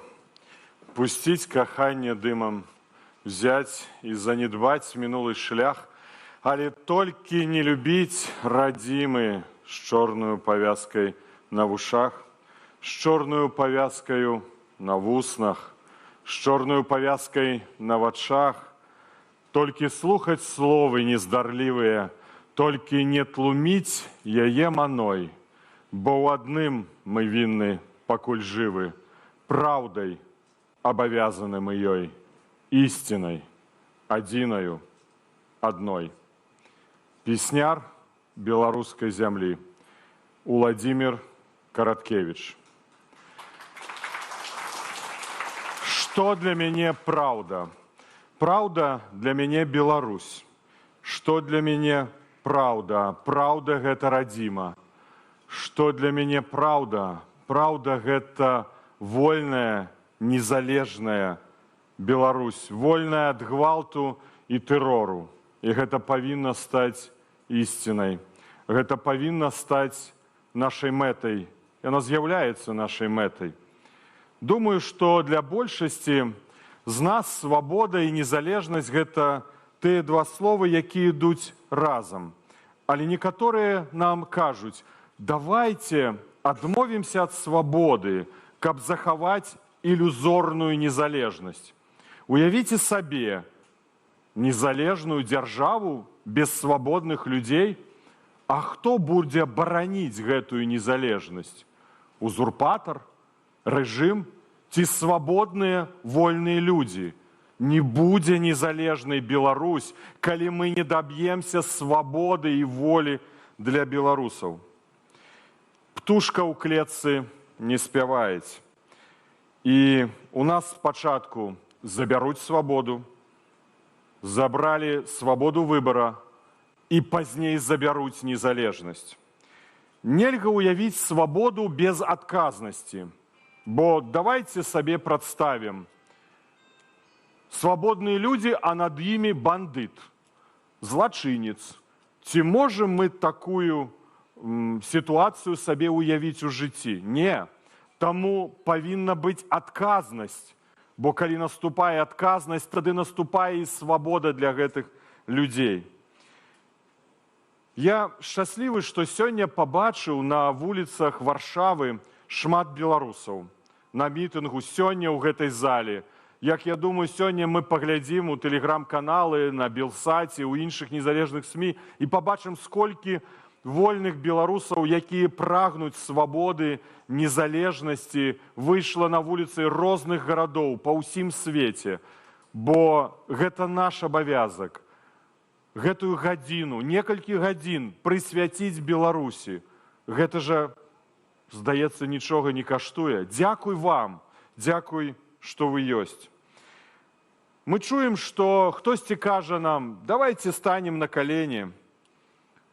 Але мы не хочам станавіцца на калені. І гэта злуе рэжым. Ён з гэтага ў шоку. Чаму? Я ж такі сильны, я рэжым. Я прымушу вас, станьте на калені. Прасіце ласкі маёй. А мы не сталі на калені. Я, Павел Латушка, не стаў на калені. І я перакананы, што вы не станете на калені. Пакуль мы не скарымся, мы не стаім на каленях. І у нас ёсць надзея? І я адкажу, не, у нас няма надзеі. У мяне, і я спадзяюся, што і у вас ёсць перакананне, што мы зможам перамагчы і што мы будзем жыць у вольнай краіне, дзе будзе незалежнасць, адказнасць і свабода. Жыве Беларусь!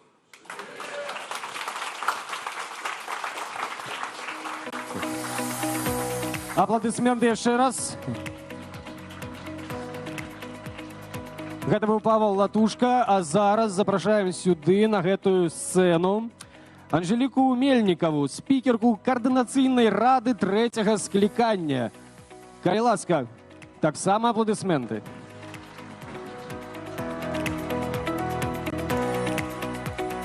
Давайте, яшчэ. Ну што вы, трэба ж грамчэй, трэба, каб было. Калі ласка.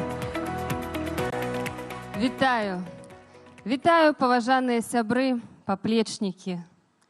Вось што сёння лягло мне на сэрца. Больш за 4 гады эміграцыі я марыла аб тым, як вярнуся да сваіх родных, да сяброў, да сваіх яблыняў. Я думаю, што многія з вас гэтую сустрэчу таксама прадстаўлялі не раз, як мы вернемся свабоднымі людзьмі у вольную Беларусь. Літаральна праз тыдзень будзе вечар сустрэчы выпускнікоў у маёй роднай Нясвіжскай гімназіі. І у 2020 годзе я прыйшла на такі вечар. Ужо 20 гадоў, як я скончыла школу, а тады я прыйшла, у нас было 15 гадоў. І нам казалася, што мы такія ўпэўненыя ў заўтрашнім дні. Я дзялілася сваімі планамі. Тады пабудавалі кватэру, будавалі дом. Была ўжо за плячыма кар'ера ў міжнароднай карпорацыі, я пабачыла свет. Вельмі хацела стаць яшчэ раз мамай, пачуць сябе мамай хлопчыка. І калі я бывала за мяжой, то ў мяне былі такія думкі. Калі бачыла штосьці добрае, нейкую пляцоўку для заняткаў спортам, альбо нейкую інфраструктуру для людзей з абмежаванымі магчымасцямі, я думала, вось бы нам такое ў Беларусі. А калі нейкі непарадак, то думала, ну, добра, што ў нас такога няма. Таму не планавала я з'язджаць са сваёй краіны. Але я ўсё ж такі упэўненая, што мы будзем дома. Якія б сцены не будавалі, якія б муры не паўставалі, свет змяняецца. І мы будзем дома. Цяпер, калі мы жывём тут, займаемся сваёй працай, дзеткамі, мы павінны таксама не забывацца на тое, што кожны з нас можа ўнесці свой уклад у тое, каб быць у вольнай Беларусі. Не сварыцца на пустым месцы, быць разам, памятаць, што мы ёсць адно ў аднаго і што ёсць тыя, хто нас чуе і чакае ў Беларусі. І калі я не магу папасці на гэты вечар сустрэчы, а я вельмі люблю гэтыя вечары, заўсёды прыходзіла да сваіх настаўнікаў, Мы давали такія невялічкія падарункі, рабілі сваім настаўнікам. А я заўсёды выходзіла на сцэну і спявала аб тым, як мы сумуем па школе. А сёння я сумую па сваёй радзіме. Таму я хачу, каб мяне пачулі не толькі ў гэтым зале, але і на радзіме. Гэта я прысвячаю сваім настаўнікам і сябрам.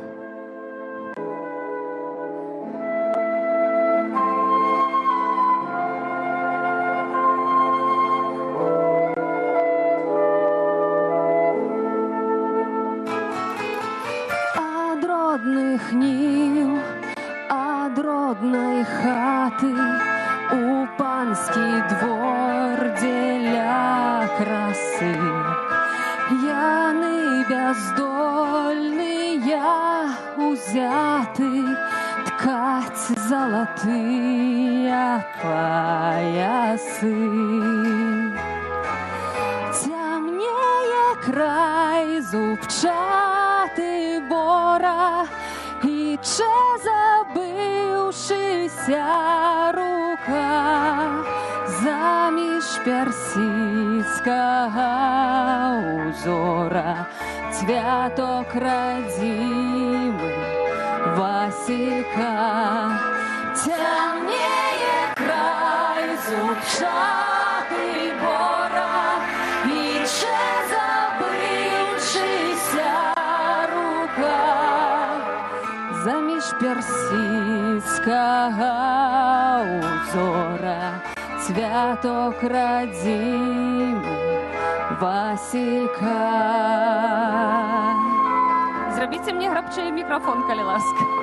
Хачу, каб пачулі ў Беларусі.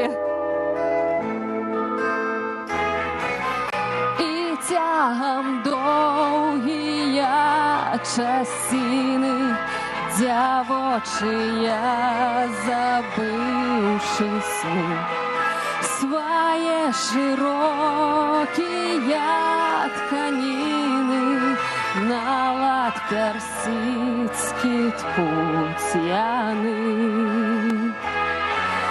Цямнее край зубчаты бора, і чэ забыўшыся рука заміж персідскага узора.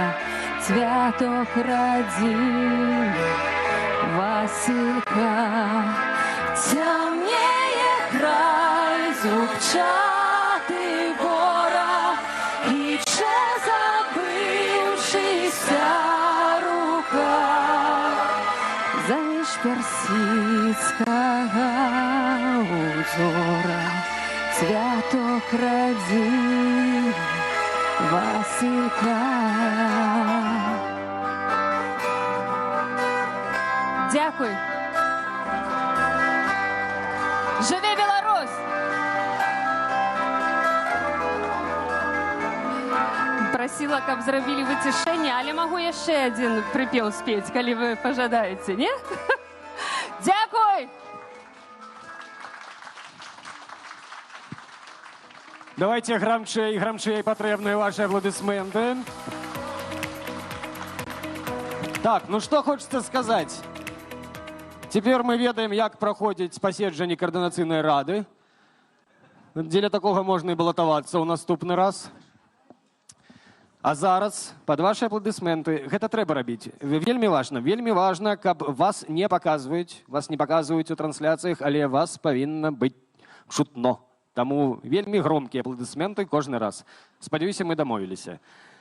Валер Мацкевіч, кіраўнік апарата аб'яднанага пераходнага кабінета, пад вашы аплодисменты з'яўляецца тут на сцэне.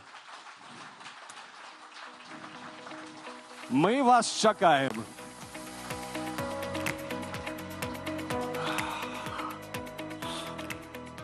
Прывітанне, беларусы.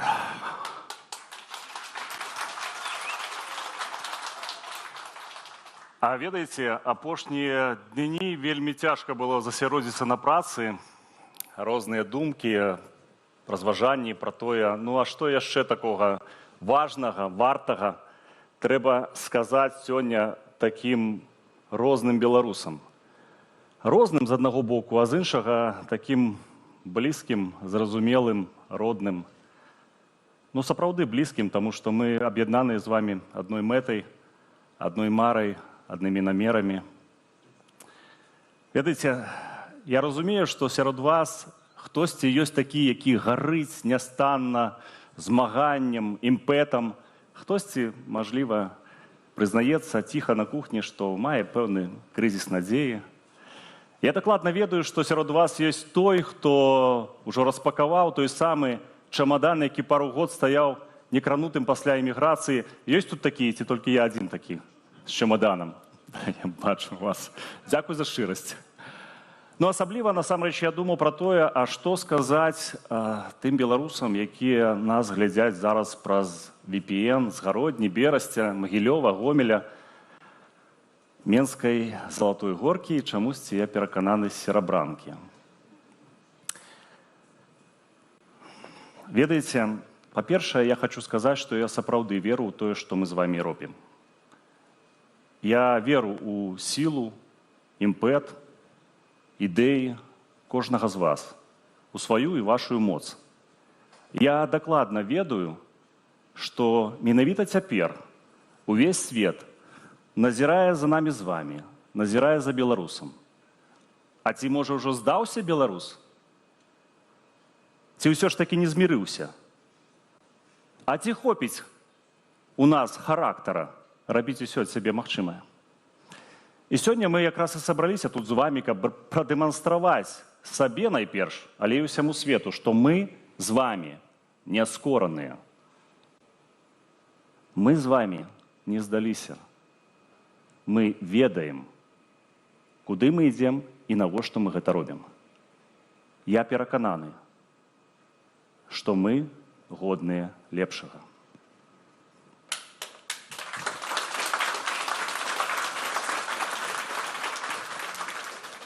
Я ведаю, што наш абавязак зрабіць усё магчымае, усё неабходнае, каб спыніць рэпрэсію ў Беларусі. Я ведаю, што кожны з нас прасынаецца з думкою пра тое, што наш абавязак заключаецца ў тым, каб усе палітвязні выйшлі на волю. Але таксама наш абавязак планаваць і будаваць будучыню, рабіць усё магчымае, каб быць да яе своечасова падрыхтаваным, калі ўсе будуць на волі. І менавіта таму у аб'яднаным пераходным кабінеце мы асаблівую ўвагу надзяляем накірунку сацыяльнай палітыкі. Бо сацыяльная палітыка найперш гэта аб падтрымцы людзей. Бо гэта ёсць падмурак для фармавання здаровай, дэмакратычнай дзяржавы і развітога грамадства.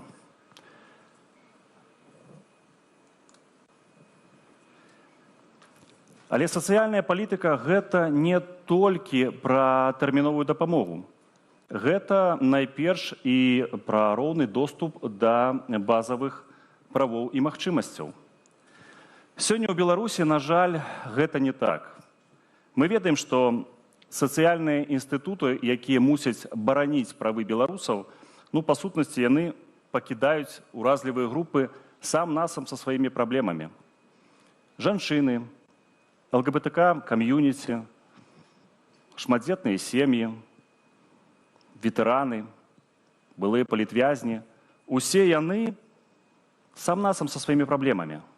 Усе яны змагаюцца за свае правы і атрымліваюць толькі неразумення і рэпрэсіі ад дзяржавы.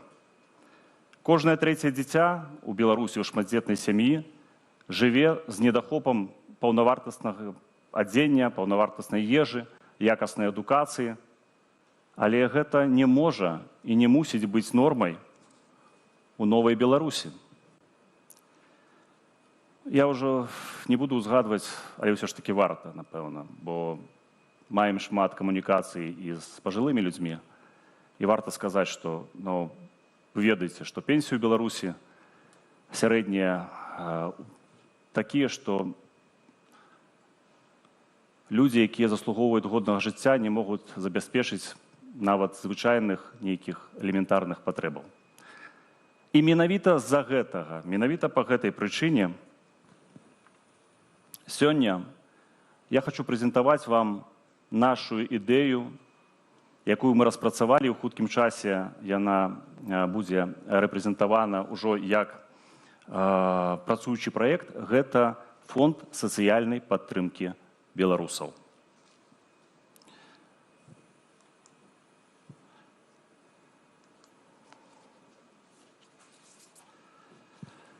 Фонд сацыяльнай падтрымкі беларусаў, ён створаны менавіта для дасягнення гэтай мэты. Мы плануем запуск фонда для таго, каб стварыць устойлівую сістэму дапамогі для тых, хто мае яе патрэбу ўжо сёння.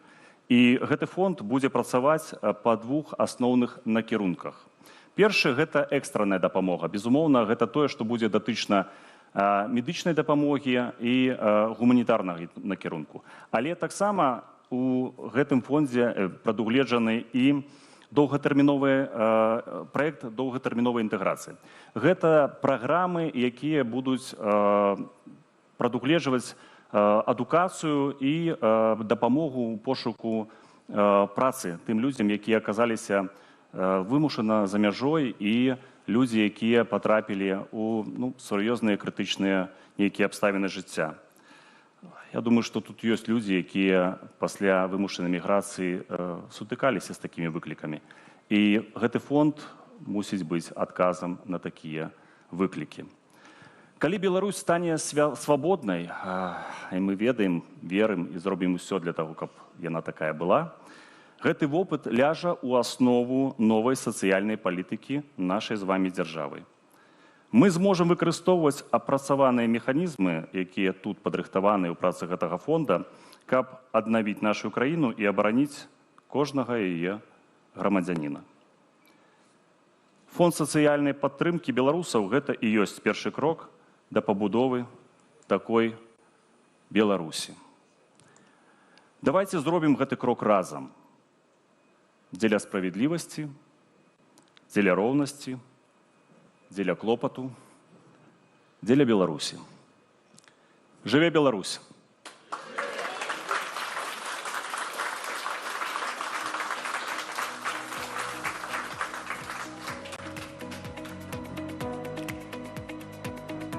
А давайте яшчэ раз.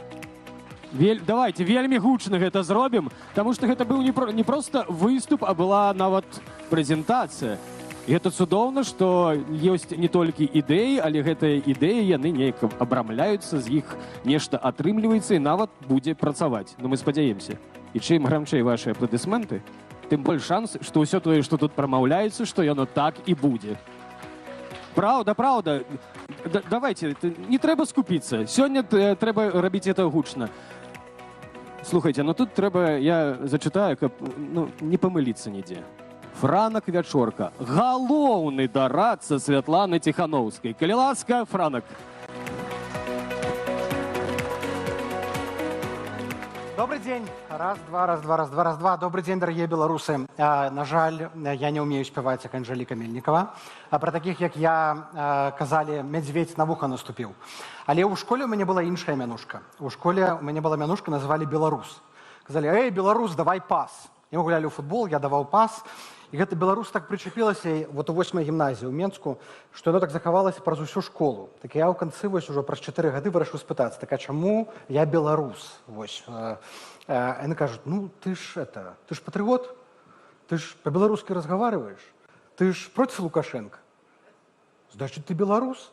Вось. І вось гэтая мянушка, так, яна вот так мне запомнілася, і я зразумеў, што быць беларусам это значыць быць прыкладам, быць нармальным. Быць нармальным, які разумею, што любіць Лукашэнку – гэта ненармальна, размаўляць па-беларуску – гэта нармальна. І вось з гэтай мянушкай я пачаў старацца, шукаць і быць прыкладам. І вось гэтую не пераходзіць на расійскую мову, калі там мяне не прымушаюць тлумачыць, калі нехта не разбіраецца. А потым мяне забралі ў армію.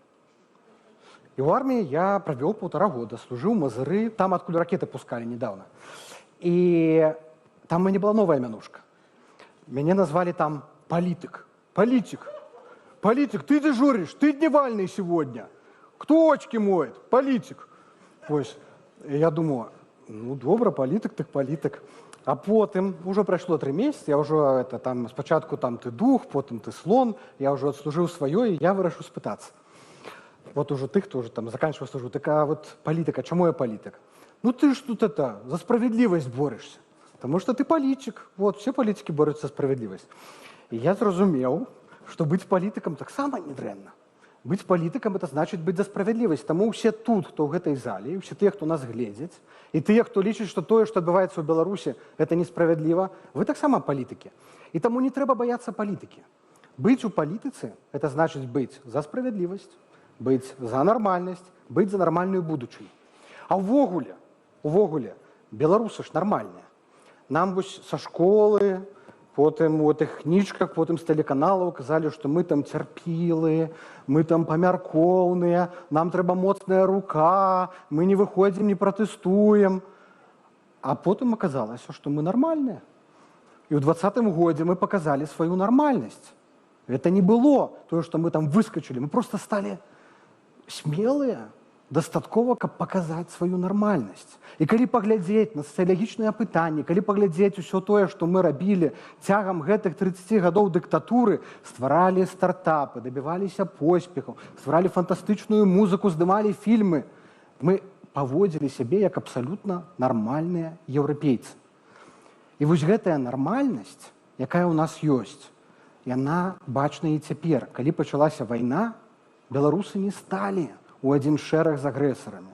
Беларусы, калі паглядзець па апытаннях, абсалютнай большасці супраць вайны. І лічбы непадтрымкі вайны ў Беларусі не адрозніваюцца ад шэрагу краінаў еўрапейскага звязу, дзе, здаецца, ёсць і дэмакратыя, і свабода слова, і так далей. Але проста беларусы нармальныя, мы разумеем, што вайна – гэта зло, што дыктатура – гэта несправядлівасць, і што ў нас ёсць нармальная будучыня, як у кожнай нармальнай еўрапейскай краіны. І я хочу, каб мы з вами сёння проста гэтую нармальнасць, гэтую чалавечнасць, гэтае жаданне справядлівасці проста захоўвалі ў сабе. Не баяліся палітыкі, таму што яна частка нашага жыцця, яна таксама частка таго, каб быць нармальным.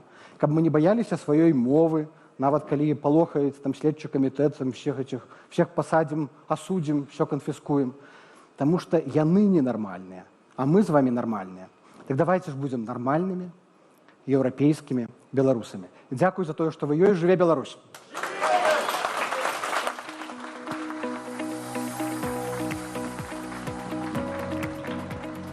Дзякуй, Франак, гэта было цудоўна, эмацыйна.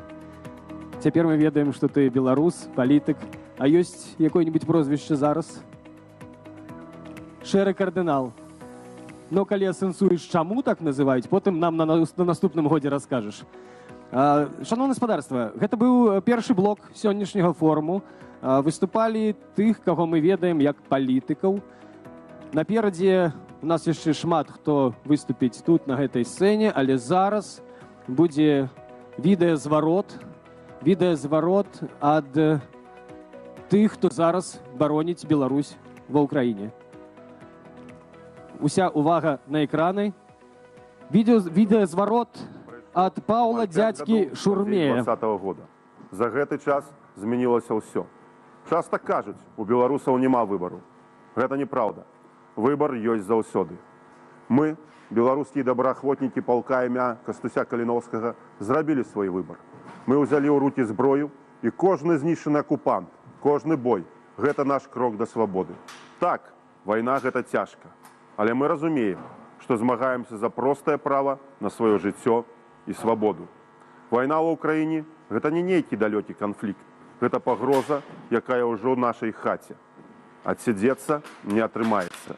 Глобальны канфлікт не абміне нікога.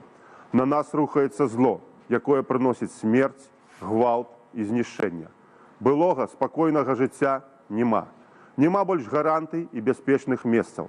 Адкрыта абгаворваецца верагоднасць вайны ў Еўропе. Калі вы думаеце, што ваша хата з краю, то хутка прыйдуць тыя, каму яна патрэбна больш за вас. Гэта не пра палітыку, гэта пра выжыванне. У нас цяпер ёсць выбар, але выбар цяжкі. Бі ці бяжы. Пытанне толькі адно, які выбар твой. Час словаў скончыўся. Цяпер час дзеянняў. Наша будучыня вырашаецца тут і зараз. Гэты час належыць табе, Беларусь. Час зрабіць выбар. Жыве Беларусь!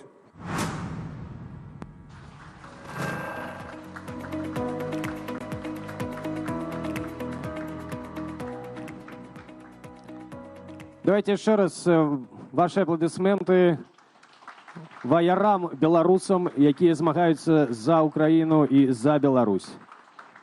А зараз перед вами знову вольний хор, який виконає пісню на слови, які написав Сергій Тихановський, знаходячись за кратами.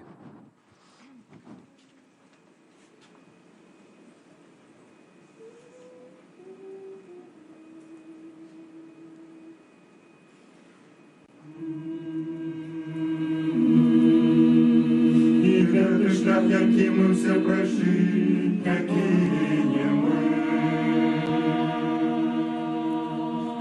Не забыть оставили на шале, как лепей жить. З той боротьби постала наша нація уже назавжди. Не марно все, історію ім'яни наші увійшли. Як нас копали и кидали в казаки, как почали сбивать людей, какие правду прагнули спознать. И тыя смерти, як збройних забивали, аля дома. А что взамен включали песни нам, диджей перамен. І гэты шлях, які ми все пройшли, не кинем мы. Нам не забыть, як стали на шале, каб лепей жить. З той боротьби повстала наша нація уже назавжди. Марно все, в історію ім'яни наші увійшли. І гэты страх саўдзельнікам ён баязлістаў скрозь прапаў. Разбураныя сям'і, знявечаныя лёсы, зрок зніклых на судах. Дык адкажы, няўжо гатовы здацца, ды забыть про все. Мы не повинны здрадить тых, кто потерпел за лепшее життё.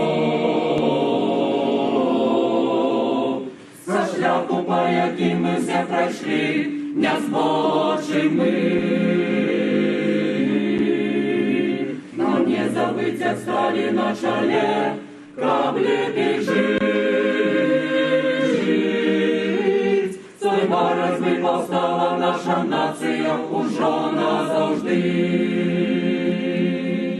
Не марно все, в історію ім'яни наші увійшли.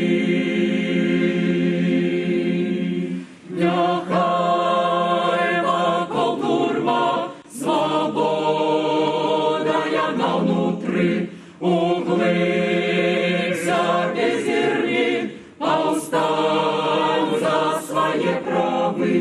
Нехай вокол турма, свобода яна внутри, углибся без зерни, повстань за свои правы. Марши свободы навек застанутся у сердца народа.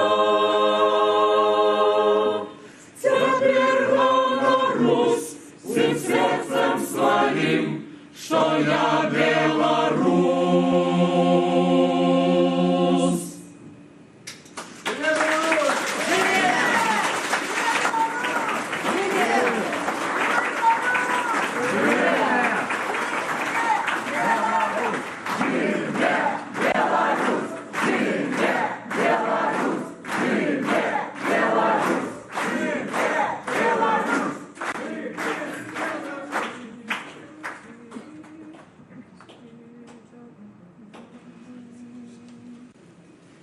Неделя роки, де немає броду, шерия бики, там Скачуть скороходи, ланцюги вночі, отливають златом, ворог там кричить, звуком родним братом, полыхає там, вогнища до неба, п'ють яди вино, заядають хлебом, пісні їм п'ють, старі цыганки, б'ють копитом грудь, а не маланки, гетыя быки, мають свою правду, їм не треба сонця, темри їм багато, їм весни не треба, їм зими поболей, каб ти хлопець спав, на печі в неволі.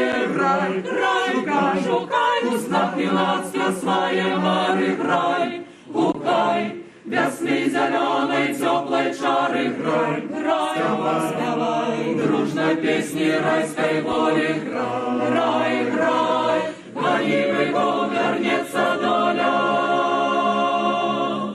Напились быки, скачут по травине, топчут рушники, копытами в глине скачут по дворах, отчиняют хаты, кто не поховался, будет виноваты. Гэтыя быки мають свою правду, їм не треба сонця, темри їм багато, їм весни не треба, їм зими поболей, каб ти хлопець спав, на печі в неволі. Грай, шукай, у снах юнацька своє мари грай, гукай, весни зеленой теплой чары грай, спевай, дружной песни райской воли грай, грай, гони быков, вернется доля, грай, шукай, у снах юнацьке своє мари грай, гукай, весны зеленой теплой чары грай, спевай, дружной песни райской воли грай, грай, гони быков, вернется доля, грай.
Гэта быў вольны хор. Дзякуй вялікі.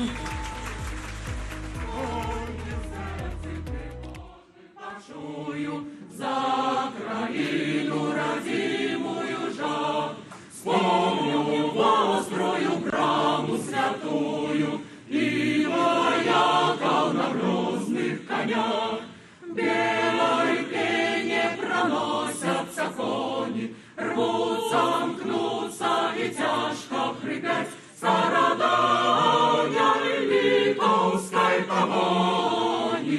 Не разбить, не спрятать, не стремать страдания литовской погони.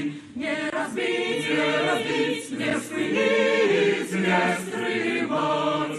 У безмерную даль вы летите, а за вами пред вами годы. Вы за Ему погоню спешите, где шляхи ваши идут куды. Мояны Беларусь понеслися за своими детьми навздогон, что забыли тебе, отроглися, продали и отдали в полон, что забыли тебе, отроглися, продали и отдали в полон. Бейте в сердце и бейте мечами, не давайте чужинцами быть. Хай голосуют в сердце ночами, а родимой сторонцы болеть. В белой пене проносятся кони, рвутся, мкнутся и тяжко хрипят страдания литовской погони. Не разбить, не спрятать, не стремать страдания литовской погони. Не разбить, не спрятать, не стремать. Матерь родная, Матерь Краина, не устишится этаки боль. Ты, пропавший, прими своего сына, за тебе ему мерти дозволь. Все лядут стыя кони, зрелой збруей далеко гремять страдания литовской погони. Не разбить, не спрятать, не стремать страдания литовской погони. Не разбить, не спрятать, не стремать.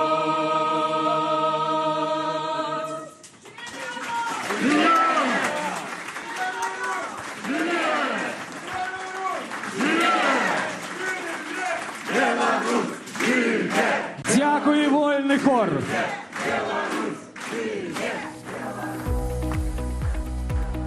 Это был вольный хор. Ну давайте еще раз. Треба проводить аплодисментами. Сапраўды вольны хор.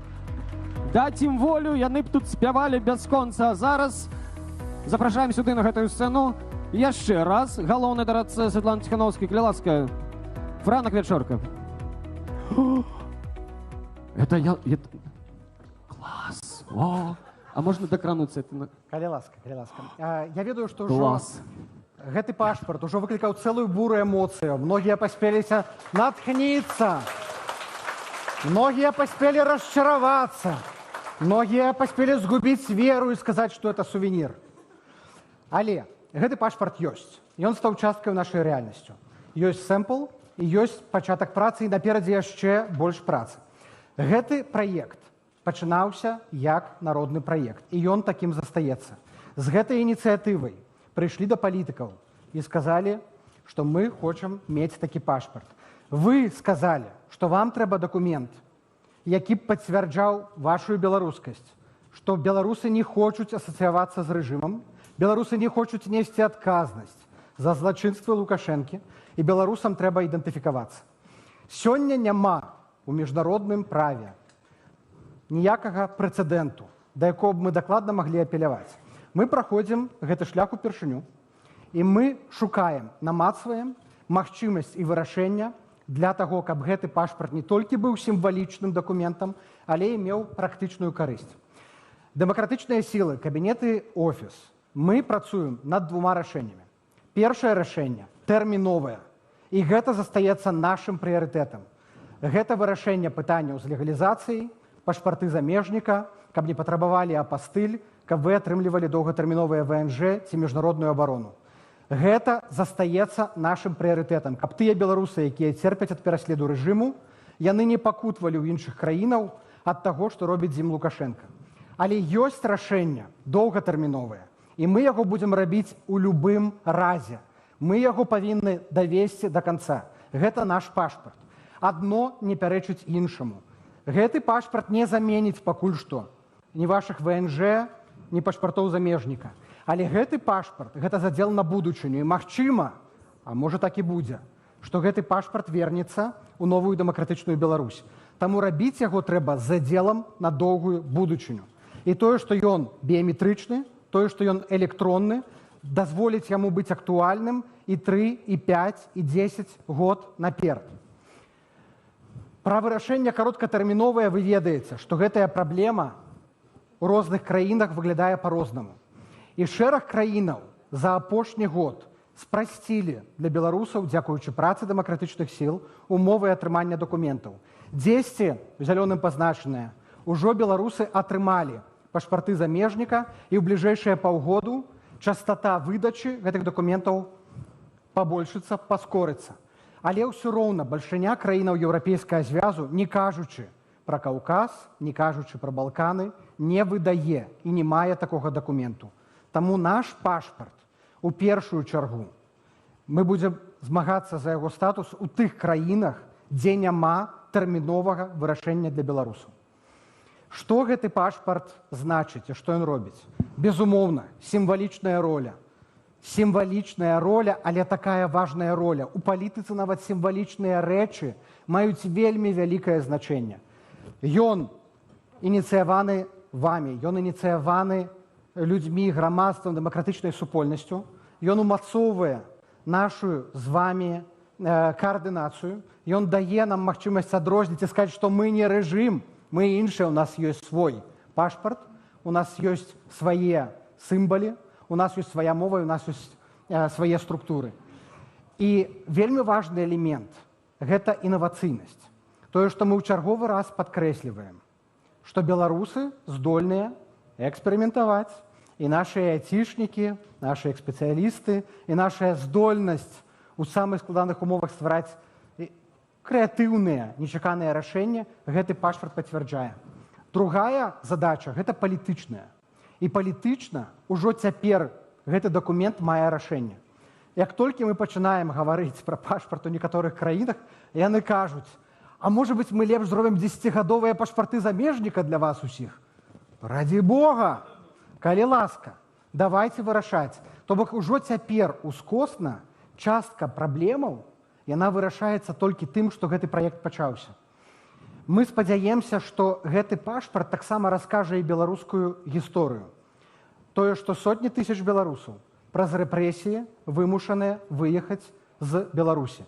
Не могуць атрымаць дакументаў, не могуць атрымаць пашпарты замежніка і прыцягне, безумоўна, увагу да Беларусі ў свеце. І трэцяе – гэта практычны. Ён складаны, але ён будзе напрацоўвацца. І я ўпэўнены, што крок за крокам ён будзе набываць новыя магчымасці і новыя даваць бенефіты сваім уласнікам. І чым больш будзе выдадзена пашпартоў, тым больш у нас будзе аргументаў пры размовах з замежнымі палітыкамі казаць, што гэта важна для беларусаў, таму што тысячы беларусаў, 5-10 тысячаў атрымалі гэтыя пашпарты, яны верыфікаваныя, і ім патрэбная магчымасць легалізавацца, атрымаць ВНЖ і ўрэшце рэшт падарожнічаць. І, безумоўна, мы будзем працаваць з нашымі праектамі «Новая Беларусь», «Лічбавая Беларусь», «Трыкіты», іншымі, каб гэты праект таксама даваў доступ да дадатковых сервісаў і магчымасцяў. З аднаго боку, гэта пашпарт замежніка, а з іншага боку, гэта ідэнтыфікатар актыўных удзельнікаў беларускай дэмакратычнай супольнасці. Ужо шмат зроблена, я не буду пералічаць, таму што мне сказалі, што ўжо трэба ехаць на сустрэчу з міністрамі еўрапейскіх справаў, дзе будзе таксама прэзентавацца і абмяркоўвацца гэты праект. Але першае, бяспека самае важнае, і не будзе выдадзены першы пашпарт, пакуль не скончыцца аўдыт GDPR. Гэта зойме яшчэ некалькі тыдняў. Але мы ўжо сёння пачынаем прыём перадзамоваў. На сайце беларускага пашпартнага цэнтру ўжо цяпер адкрыты збор заявак. За гэты час вы праходзіце верыфікацыю, падаеце заяўку, і як толькі вы атрымліваеце пацвярджэнне, прызначаеце час і праз тыдзень атрымліваеце дакумент. Мы пачынаем нарошчваць гэтую базу, гэтую працу, выдаваць дакументы, не чакаючы афіцыйнага прызнання. Таму што, каб стварыць істотную колькасць базы дакументаваных грамадзян Беларусі, зойме пэўны час. Пашпартны цэнтр працуе ў Вільні, але ў перспектыве, безумоўна, задача адкрыць яго і ў Польшчы, і ва ўкраіне па магчымасці. І наступныя крокі. Я ўжо завяршаю, таму што час ляціць. Перадзамовы адкрываем сёння. Да 31 сакавіка завершацца ўсе неабходныя аўдыты, і гэта была, у тым ліку, першая і галоўная крытыка пашпартнаму праекту, як будуць захоўвацца дадзеныя, які не трапяцца на рукі рэжыму. Перамовы з уладамі мы вядзем да канца лета, да жніўня, і мы ўжо будзем мець адказ і разуменне, дзе ў якіх краінах які прагрэс па статусе пашпарта. Наша задача, каб да канца года пашпарт быў унесены з тым ці іншым статусам у базу еўрапейскага звязу. І адкрыццё іншых пашпартных цэнтраў будзе залежыць у тым ліку ад працы адвакацыйнай і ад таго, як пойдзе праца пашпартнага цэнтру. Дырэктар пашпартнага цэнтру Маріус Гудзелайцес, ён пачаў гэтую працу ў жніўні. Калі да жніўня гэта ўсё была размова пра канцэпт, пра ідэю, зараз, калі мы пачалі рэалізоўваць, мы сутыкнуліся з рэальнасцю. І вельмі добра, што цяпер над пашпартным праектам працуюць прафесіяналы, людзі, якія працавалі ў гэтай сферы, працавалі ў іншых краінах. І я ўпэўнены, што гэты праект, ён стане нашым ноу-хау, і я думаю, што ён стане яшчэ адной дэманстрацыяй таго, што беларусы здольныя знаходзіць выхады ў самых складаных сітуацыях і што беларусы здольныя ствараць гістарычныя прэцэдэнты. Сёння мы заклікаем вас рэгістравацца, падаваць заяўкі на перадзамовы для пашпарту. Памятайце, што гэты пашпарт ён не мае фінансавання з боку Вашынгтона ці Бруселя. Тыя людзі, якія падтрымлівалі гэты праект, гэта прыватныя данаты і прыватныя фонды.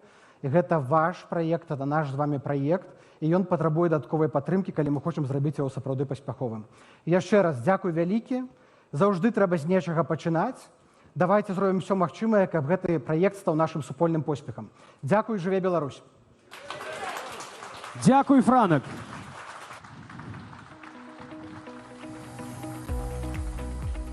Поспехаў. Итак, зараз на гэтай сцэне Фёдор Паўлюченко, журналіст, галоўны рэдактар Рэформ Ньюс. Калі ласка. Гэта распачынаем мы блок медыа. Сюды будуць выходзіць тыя, каго вы ведаеце і ведаеце іх у твар. Калі ласка. Аплодисменты. Так, конечно. Вітанне ўсім. Спадзяюся, мяне чуць. Ведаеце, дзякуй, што запрасілі сюды, але мы ў нашай рэдакцыі спрачаліся, ці трэба журналісту ісці на палітычнае мерапрыемства, ці ўвогуле гэта патрэбна, каб беларускія журналісты неяк удзельнічалі такіх палітычных мерапрыемствах. Ну і складана душніць пасля такіх натхняльных выступаў, але я паспрабую, выбачайце, калі ласка. Справа ў тым, што я хацеў паразмаўляць, распавесці, я лічу, што гэта тая самая аўдыторыя, якая павінна пачуць гэта. Можа, гэта простыя рэчы, але мы кожны раз, кожны год сустракаемся з гэтай праблемай. Хто такія журналісты, для чаго яны, што яны робяць? Шмат, напэўна, на гэтай секцыі буду шмат казаць пра тое, што журналісты, медыа, гэта чацвёртая ўлада, што мы ўплываем на штосьці. Але, ведаеце, адказ зараз мой такі. Беларускія журналісты не з'яўляюцца зараз чацвёртай уладай. Нават ва ўсім свеце яны таксама страчваюць гэтыя паўнамоцтвы. Праблема ў тым, што гэта было раней. Безумоўна, медыа, сродкі масавай інфармацыі, яны былі ўладай, яны ўплывалі на грамадства. І ўплывалі чаму? Таму што была платформа, праз якую яны даставлялі контент, быў якасны контент, які знаходзілі журналісты, перапрацоўвалі, рабілі яго больш прывабным для спажывання, і людзі карысталіся гэтым. І гэта быў бізнес, вялікі бізнес. То бок, медыа маглі самі сябе фінансаваць, медыа рабілі якасны контент, і медыа збіралі аўдыторыю, яны ўплывалі на грамадства. Безумоўна, гэта частка ўлады. Што адбываецца зараз? Некалькі дзён таму я ўбачыў пост Маска, і, ведаеце, на мой погляд, гэта ўсё тлумачыць. Гэта не тое, што вы падумалі, гэта не ад сэрца да Марса яго выхадка, але быў яшчэ адзін пост. Пра тое, што кожны зараз з'яўляецца журналістам і медыа. І вось гэта насамрэч не то, што праблема, гэта добра, але атрымліваецца так, што мы размазалі вось гэтую ўладу паміж платформамі, паміж рэдакцыямі, журналістамі і паміж бізнесам. І зараз журналісцкая рэдакцыя, яна не можа зарабляць сама, насамрэч. Яна не мае платформы, яна працуе на іншых платформах. І яна застаецца ей толькі працаваць над інфармацыяй, над якаснай інфармацыяй. Чым мы зараз адрозніваемся ад звычайнага блогера, ад усіх вас? Я, насамрэч, не маю адказа, але можна патлумачыць. Магчыма, толькі тым, што мы гэтым займаемся больш прафесійна. Я лічу, што гэта трэба, эту простую думку трэба зразумець. Мы зараз, я кажу пра тое, што журналісты беларускія, яны і насамрэч ва ўсім свеце. Гэта адна з самых уразлівых катэгорый грамадзянскай супольнасці. Таму што мы страчваем грошы, мы страчваем уплыў, мы страчваем платформы, ўсё больш інфатэйменту, ўсё больш нейкіх чутак, плётак, а прафесійная інфармацыя, яна не цікавая. Яна цікавая толькі тым, хто прымае рашэнне, і ён хоча быць цвярозым. Вось я лічу, што мы яшчэ можам страчваць больш уплыву, таму што мы не павінны падабацца. Я ведаю, што і журналісты вам усім, насамрэч, тут шмат актывістаў, палітыкаў, мы не падабаемся, таму што мы робім такую працу, якая можа вас пакрыўдзіць, нешта там зламаць у вашай канцэпцыі, паказаць вас не такімі, якія вы ёсць. Але ведаеце, гэта як ёсць вечарынка, людзі выпіваюць алкаголь, і павінен быць адзін чалавек, які будзе цвярозым вадзіцелем, які дапаможа ўсім астатнім прыехаць дадому. Вось я лічу, што журналісты, беларускія журналісты, увогуле журналісты, гэта якраз тыя, насамрэч, не вельмі прыемныя людзі, не вельмі, магчыма, цікавыя, якія павінны дапамагчы грамадству заставацца цвярозым. Ці не рабіць памылак, не рабіць памылак. Ну і апошняе. Выглядае ўсё песімістычна. Я спадзяюся, што мае калегі, якія тут будуць выступаць, яны больш аптымізму дададуць. Але лічу, што грамадства зараз, нашае грамадства, павінна падтрымаць менавіта журналістаў, павінна падтрымаць людзей, якія працуюць з гэтай дакладнай інфармацыяй, каб разумець, што адбываецца. І лічу, што выйсці магчыма, гэта рабіць з журналістаў такіх вядомых асобаў, каб яны нарошчвалі, кожны з іх нарошчваў свой брэнд, а не былі закладнікамі той ці іншай пляцоўкі, той ці іншай платформы. Спадзяюся, прыклад Белсату, насамрэч, шмат нам расказаў пра тое, што можа быць з незалежнай журналістыкай, калі яна становіцца часткай палітычнай гульні. Дзякуй за тое, што паслухалі, ну і спадзяюся, вам не спадабалася гэта. Дякую вам, гаспадар Фёдор. Яшчэ раз, Фёдору, калі ласка. Гэта было не душна, гэта быў такі душ халодны і вельмі патрэбны. А зараз тут на сцэне Таццяна Мартынова, стваральніца руху «Хопіць баяцца», лідар фракцыі «Хопіць баяцца» ў Коордынацыйнай радзе, палітычная блогерка і грамадская дзеячка, голас беларусаў ва ўкраіне. Таццяна Мартынова, пад вашыя апладысменты.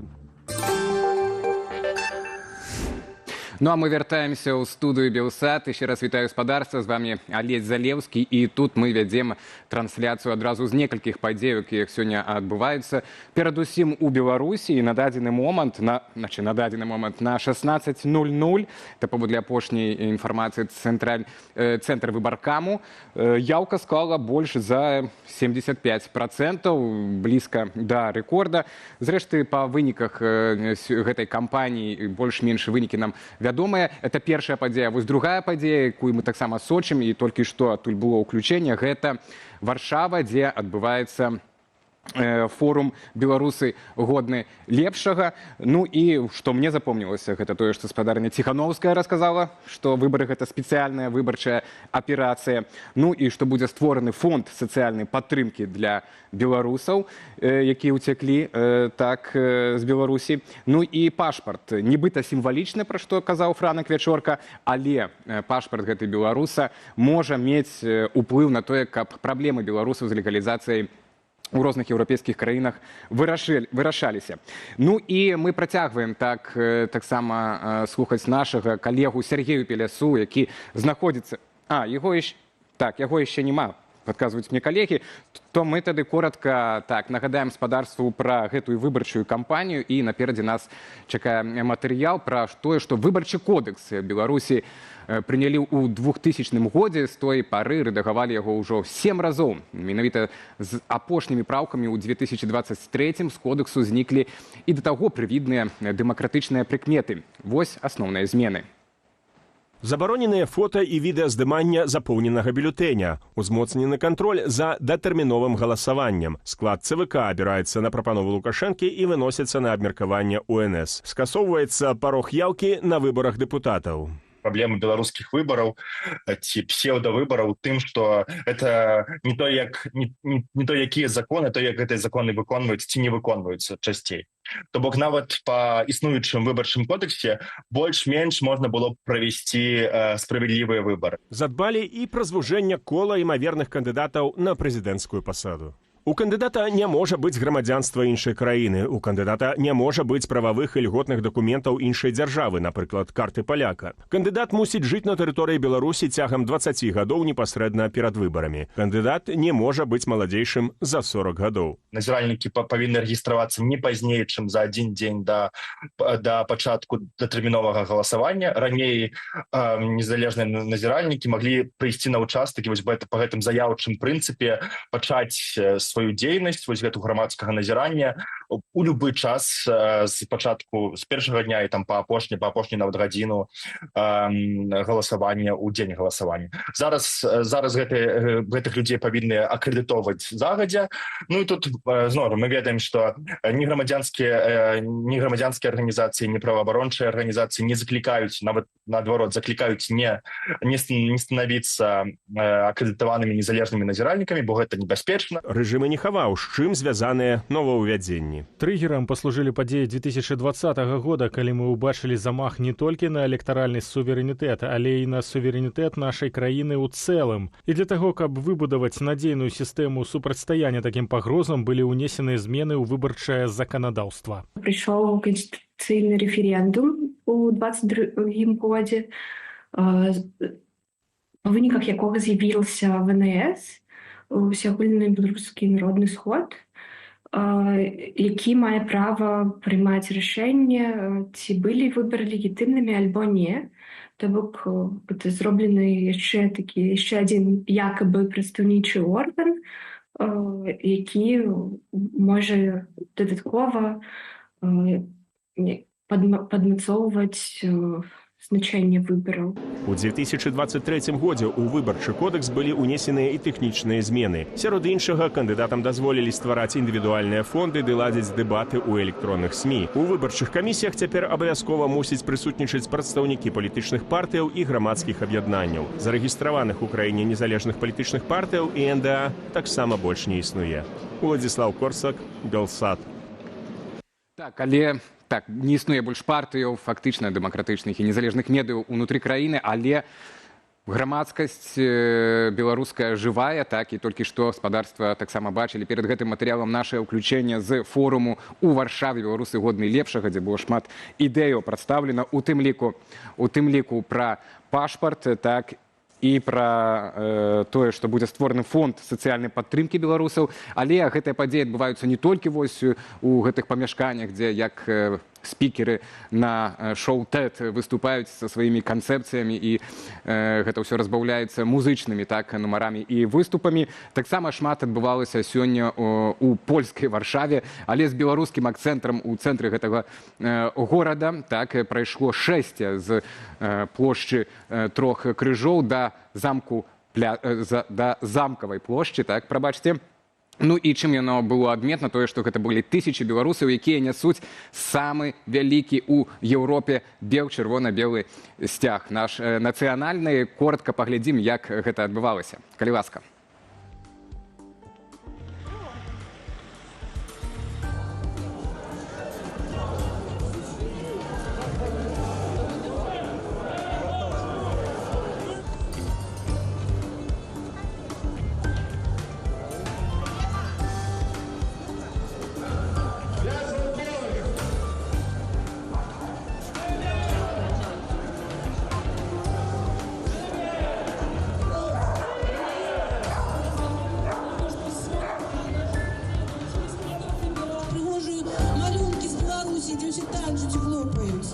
Это мы можем робить. Тому все запитали, сколько их будет сидеть за кратами. И он сказал, столько, сколько дозволите вы, мой народ. Вот так, как нація сейчас кричить. Мовіся ніколи. Але забрыбился у безнадейности. Надея заўсёды ёсць.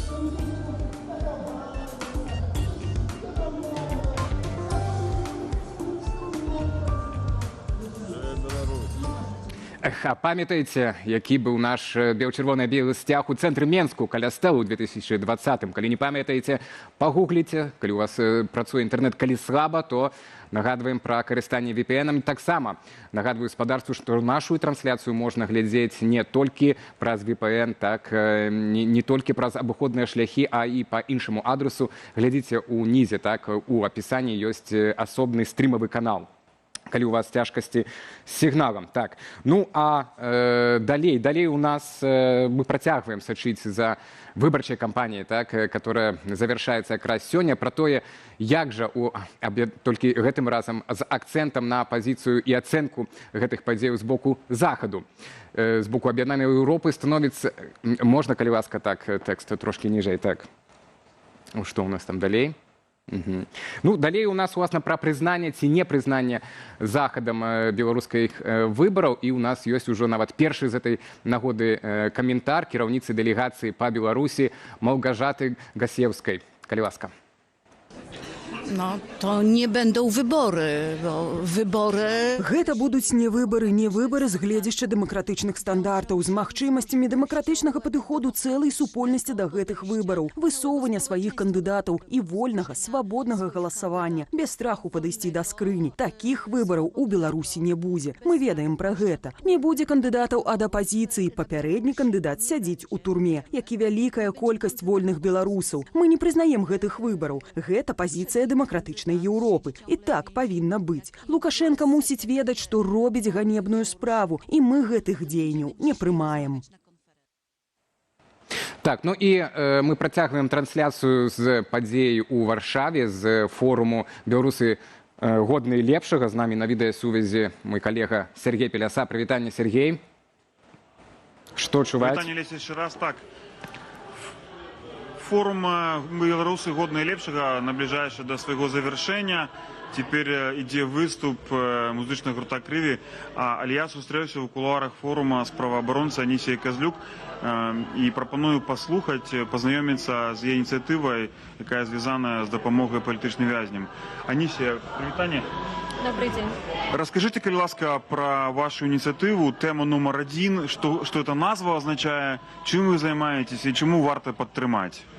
Гэтая кампанія паўстала па ініцыятыве шэрагу розных актывісцкіх і праваабарончых арганізацый. І мы стварылі яе для того, каб падкрэсліць, што на дадзены момант для беларусаў не можа быць ніякай іншай актуальнай тэмы, акрамя тэмы людзей, якія знаходзяцца ў зняволі. То бок, прабачце, не тэма выбараў ці псеўдавыбараў, імітацыі выбару нумар 1, гэта тэма палітычных вязняў, яна галоўная тэма, правильно разумею? Так, менавіта так. Мы стварылі сайт, на якім можна пазнаёміцца з нашай ініцыятывай. Таксама там можна паглядзець на ініцыятывы, якія можна падтрымаць. І пазнаёміцца з нашымі партнёрамі і афішай мерапрыемстваў, якія прайшлі, альбо яшчэ будуць сёння ў межах кампаніі адбывацца. Мы спрабавалі максімальна спрасціць магчымасць далучыцца да нас, таму мы зрабілі самае простае. На сайце можна націснуць кнопку і таксама у офлайн... Анісія, прабачце, нагадайце, калі ласка, адрес сайту. Які адрес сайту? Сайт тема нумар1.org. І гэта ўсё літарамі.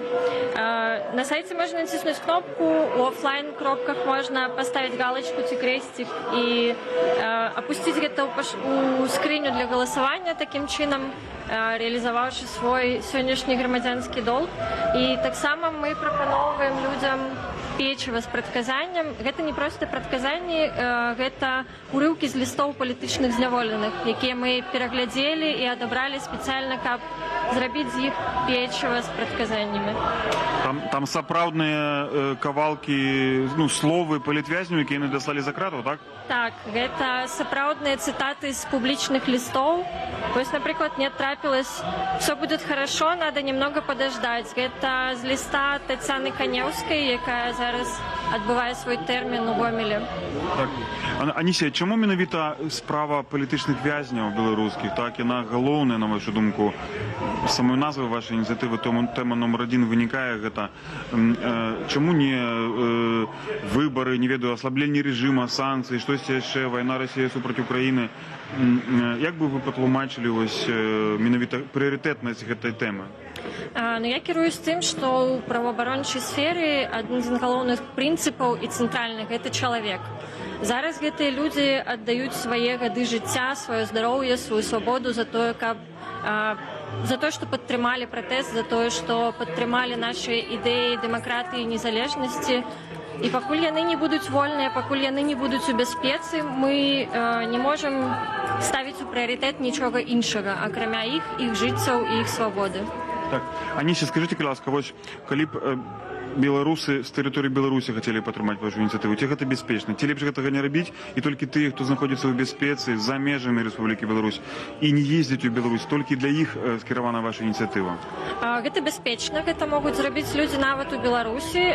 Мы нідзе не збіраем персанальныя дадзеныя, мы ніякім чынам не просім аўтарызавацца ці зрабіць нейкі деананімізуючы крок, таму гэта бяспечна, і гэта можа быць нават з беларускіх айпішнікаў, таму што у выпадку блакіроўкі нашага сайту, у выпадку атака, у нас ёсць запасныя дамены, дзе мы можам проста працягваць збор вось гэтай падтрымкі, збор гэтых ініцыятываў. Адзінае, што з Беларусі я катэгарычна раю не данаціць і ніякім чынам іншым проста не далучацца да кампаніі, але сімвалічна падтрымаць кампанію кнопкай можна і ў Беларусі.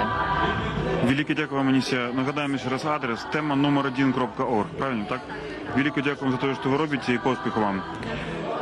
Я захочу підтримати ініціативу тема нумар1.org, тому що сапраўды політичні в'язні, які тепер у білоруських турмах, їх більш 1300 особаў, і гэта толькі паводле дадзеных зарэгістраваных праваабарончай арганізацыі «Весна».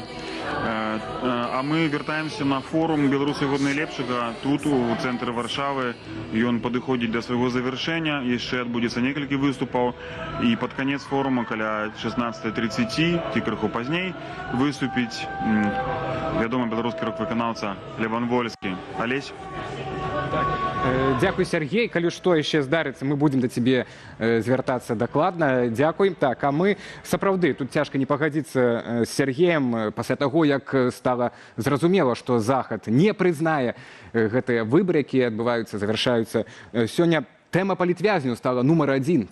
у адносінах паміж Беларусю і іншымі краінамі. І вось толькі што літаральна не паспеў Александр Лукашенко нагаварыць шмат замежным журналістам на выбарчым участку адносна вызвалення палітвязняў, што это не пад ціскам захада, што гэта не пад ціскам дэмакратычных сілаў. Толькі што дзяржсакратар Злучаных Штатаў, новы дзяржсакратар Марка Рубія паведаміў, што Беларусь толькі што ў аднабаковым парадку вызваліла нявінна асуджаную амерыканку Анастасію Нюфер. На жаль, я, як і мае калегі, пакуль не ведаем пра гэты факт, што гэта была за грамадзянка, за што яна трапіла ў турму, але тэндэнцыя так не можа не радаваць, прынамсі так, блізкіх гэтых жанчынаў. Ну а мы ж вяртаемся ў Варшаву на форум «Беларусы годны лепшага».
Дякую.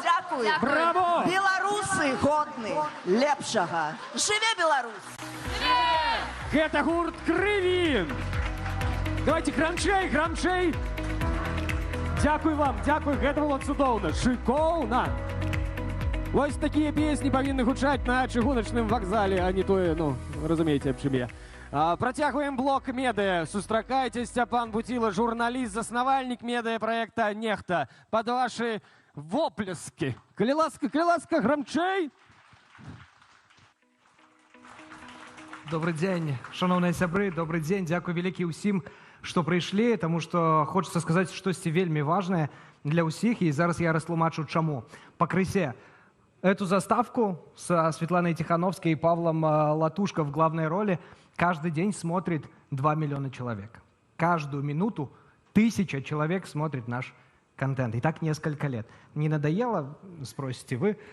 Не надоело ни нам, ни им. Даже наоборот, я бы сказал, что интерес к свободе, к правде, к переменам, он растет. Только на каналы «Нехта» ежедневно заходит и следит за ними 10 миллионов человек, и 5 миллионов просмотров в месяц у нас есть из Беларуси на разных платформах. Люди хотят знать правду, но правда — это то, что в Беларуси является преступлением за 150 километров на восток отсюда по прямой линии. Это уже то, за что дают, к сожалению, не награды, а сроки. Только представьте себе, 4-е место по количеству заключенных журналистов сегодня занимает Беларусь во всем мире, среди 200 стран. За решеткой люди, которые никого не убили, ничего не ломали и в целом ничего не украли, кроме раздутого у самолюбия. Правда, это то оружие, которое наносит урон режиму и помогает разрушать высокие муры системы. Кирпичи, стены из лжи и страха. Именно поэтому режим называет правду преступлением. Поэтому журналистов называют экстремистами, читателей пособниками, а слова угрозой для целого государства. Что уж там говорить, Нехта была признана террористической организацией в Беларуси. И все 5,5 миллионов наших подписчиков, соответственно, тоже. Ее участники, простят меня, Талибан и, не знаю, Хизбалла, но по праву мы крупнейшая террористическая организация в мире. И, кстати, всем, кто... Спасибо. Всем, кто сейчас нас смотрит и слушает, тоже добро пожаловать в клуб, как соучастники. Но не переживайте, все это работает лишь в вымышленном лукашенковском мирке, огороженном, изолированном, лепрозории с закрытыми границами. И заразить своей идеологией без идеи они хотят каждого, до кого только дотянутся посиневшие щупальцы. В этом году на пропаганду решили потратить $52 миллиона в рублях. Конечно же, бюджет Нехта в 1700 раз меньше, но в топе YouTube-каналов из Беларуси мы лидируем. Если бы не шорты, которыми СТВ забивает эфир, то мы были бы на первом месте. В общем-то, не по количеству, а по качеству мы и лидируем. Но суть в том, что бюджет очень сильно отличается. И вот на вершине топа YouTube-каналов наравне с государственными просто правда ценнее, чем любая дорогая пропаганда, ее не арестует. Никто не арестует. Радует, что, кстати, в топ-10 каналов входит уже гораздо больше независимых наших ресурсов. И наша задача сделать так, чтобы мы, зелененькие, хорошие, на стороне правды, добра, входили в топ-5. Мы можем это сделать и можем помочь. YouTube — это не просто цифры, это вторая по популярности платформа после государственного телевидения в Беларуси по поглощению, потреблению информационного контента. На самом деле это очень важно, потому что, в отличие от ГосТВ, это то, где есть независимая реальная информация. На первом месте в белорусских трендах в декабре было наше видео о том, как власти скрывали поломку на БелАЭС и перенесли выборы на месяц раньше. Нас читают, нас смотрят, в том числе через VPN. Нас пытаются избегать сторонники Лукашенко, но даже у них это не совсем получается. Вот в последнее время, когда разную информацию в интернете смотришь, видеоролики, всплывают различные вбросы и провокации от наших беглых, особенно на YouTube. Смотреть на откровенную ложь, дезинформацию вообще нет никакого желания. Надо с ними бороться.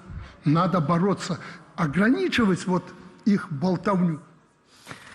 Ну, к сожалению, ограничивать не получается, точнее, к счастью для нас и, к сожалению, для них. Вообще, события, происходящие в Беларуси и за ее ближайшими пределами, мы освещаем по всему миру и уже стали самым популярным информационным каналом на русском языке в YouTube, обогнав даже и собрав аудиторию месячную больше, чем телеканал «Дождь».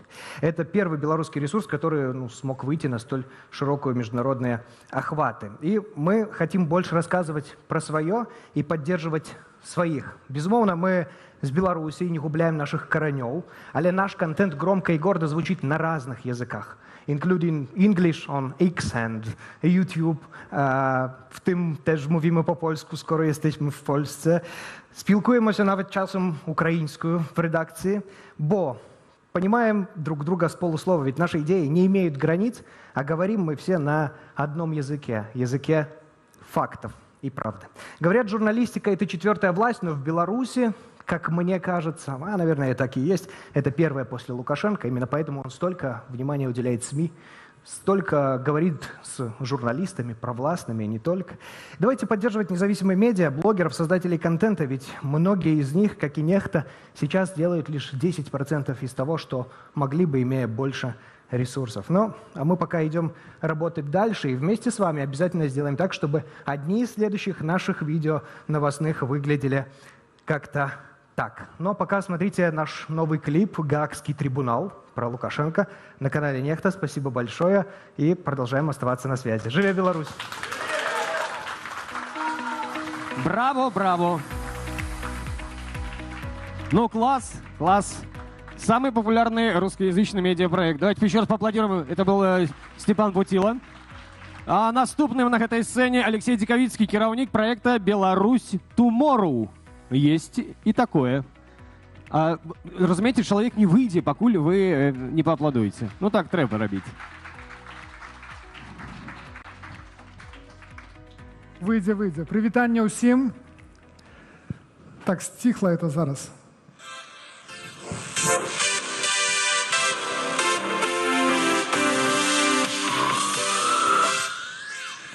Ну, все подумали, пэўна, дзікаіцкае выпусцілі, он со сваім металам зноў тут зараз будзе ўсіх катаваць. Справа зусім у іншым.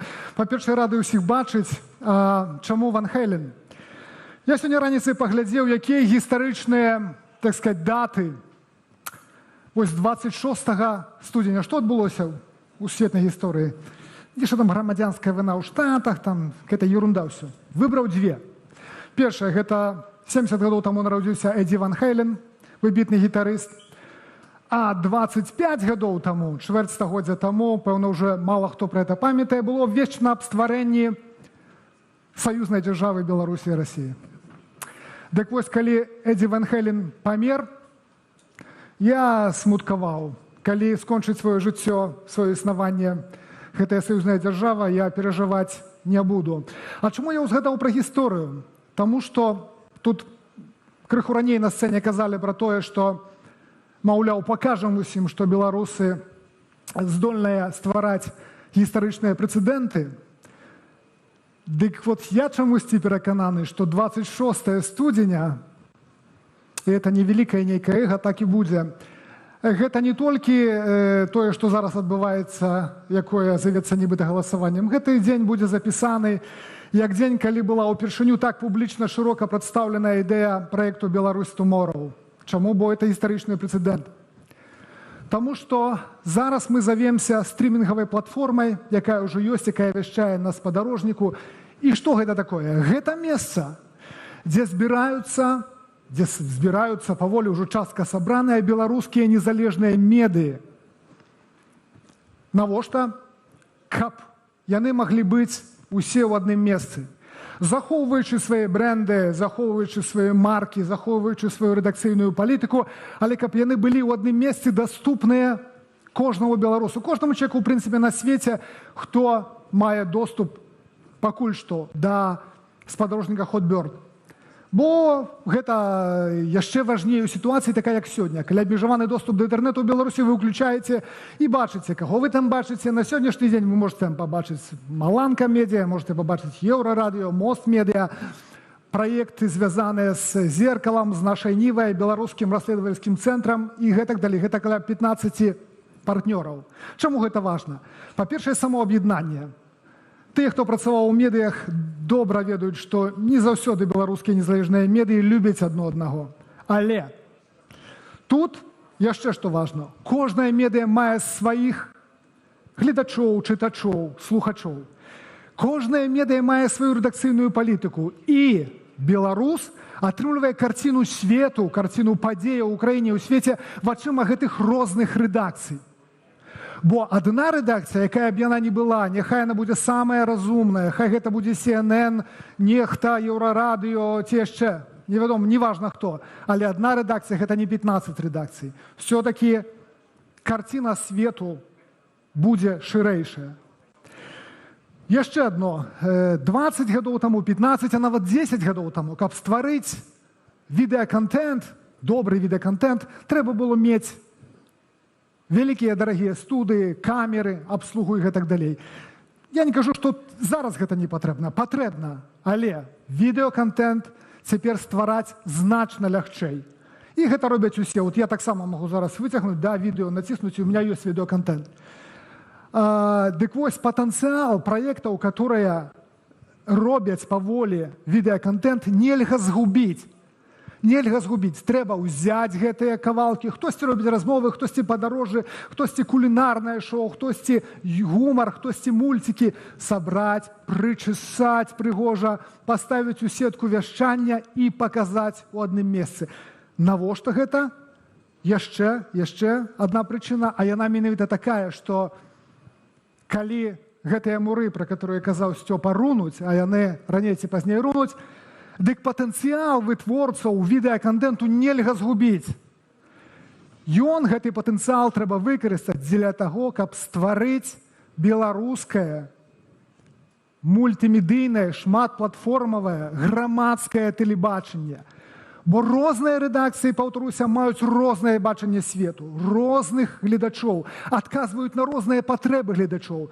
Дык вось, усе разам мы зможам адлюстроўваць і патрэбы грамадства. Што мы можам даць? Мы даем цяпер магчымасць доступу да большай аўдыторыі, ніякіх блакад. Мы таксама можам дапамагчы, так сказать, падказкай, добрай радай, бо часам, каб зрабіць відэаконтент лепей, не трэба нейкіх вялікіх інвестыцыяў. Трэба паправіць святло, трэба паставіць камеру ў іншым месцы, трэба папрацаваць з голасам. І гэта мы ўсё прапаноўваем нашим партнёрам. Тых, хто яшчэ не далучыўся, заклікаем далучыцца. Ну і дзякуй за запрашэнне. Жыве Беларусь! Дзякуй! Дзякуй вам. На гэтым скончыўся блок медыа. Блок медыа скончыўся. І зараз тое, дзеля чаго мы тут усе з вами збіраемся. Тое, чым знакамітая Беларусь сваёй салідарнасцю. Сустракайце, Андрэй Стрыжак, кіраўнік Байсол. Андрэю можна і грамчэй папляскаць у далоні. Асабліва тыя, хай пляскаюць, каго ён эвакуяваў. Сябры, я рада вас бачыць сёння. Я рады вас бачыць штодня. Я рады вас бачыць у выглядзе тых людзей, якія заходзяць на наш веб-сайт baisol.org і робяць нашу салідарнасць справай. Гэта вельмі громкае слово, якое заўсёды вельмі гучна гучыць, асабліва тут, на польскай землі, бо у свой час менавіта слова «салідарнасць» зрабіла сучасную Польшу Польшай. У нас ёсць усе шансы, і мы вартыя, мы годныя, мы маем права на тое, каб жыць лепш ужо сёння, і каб жыць лепш ужо заўтра, паслязаўтра і як мага даўжэй.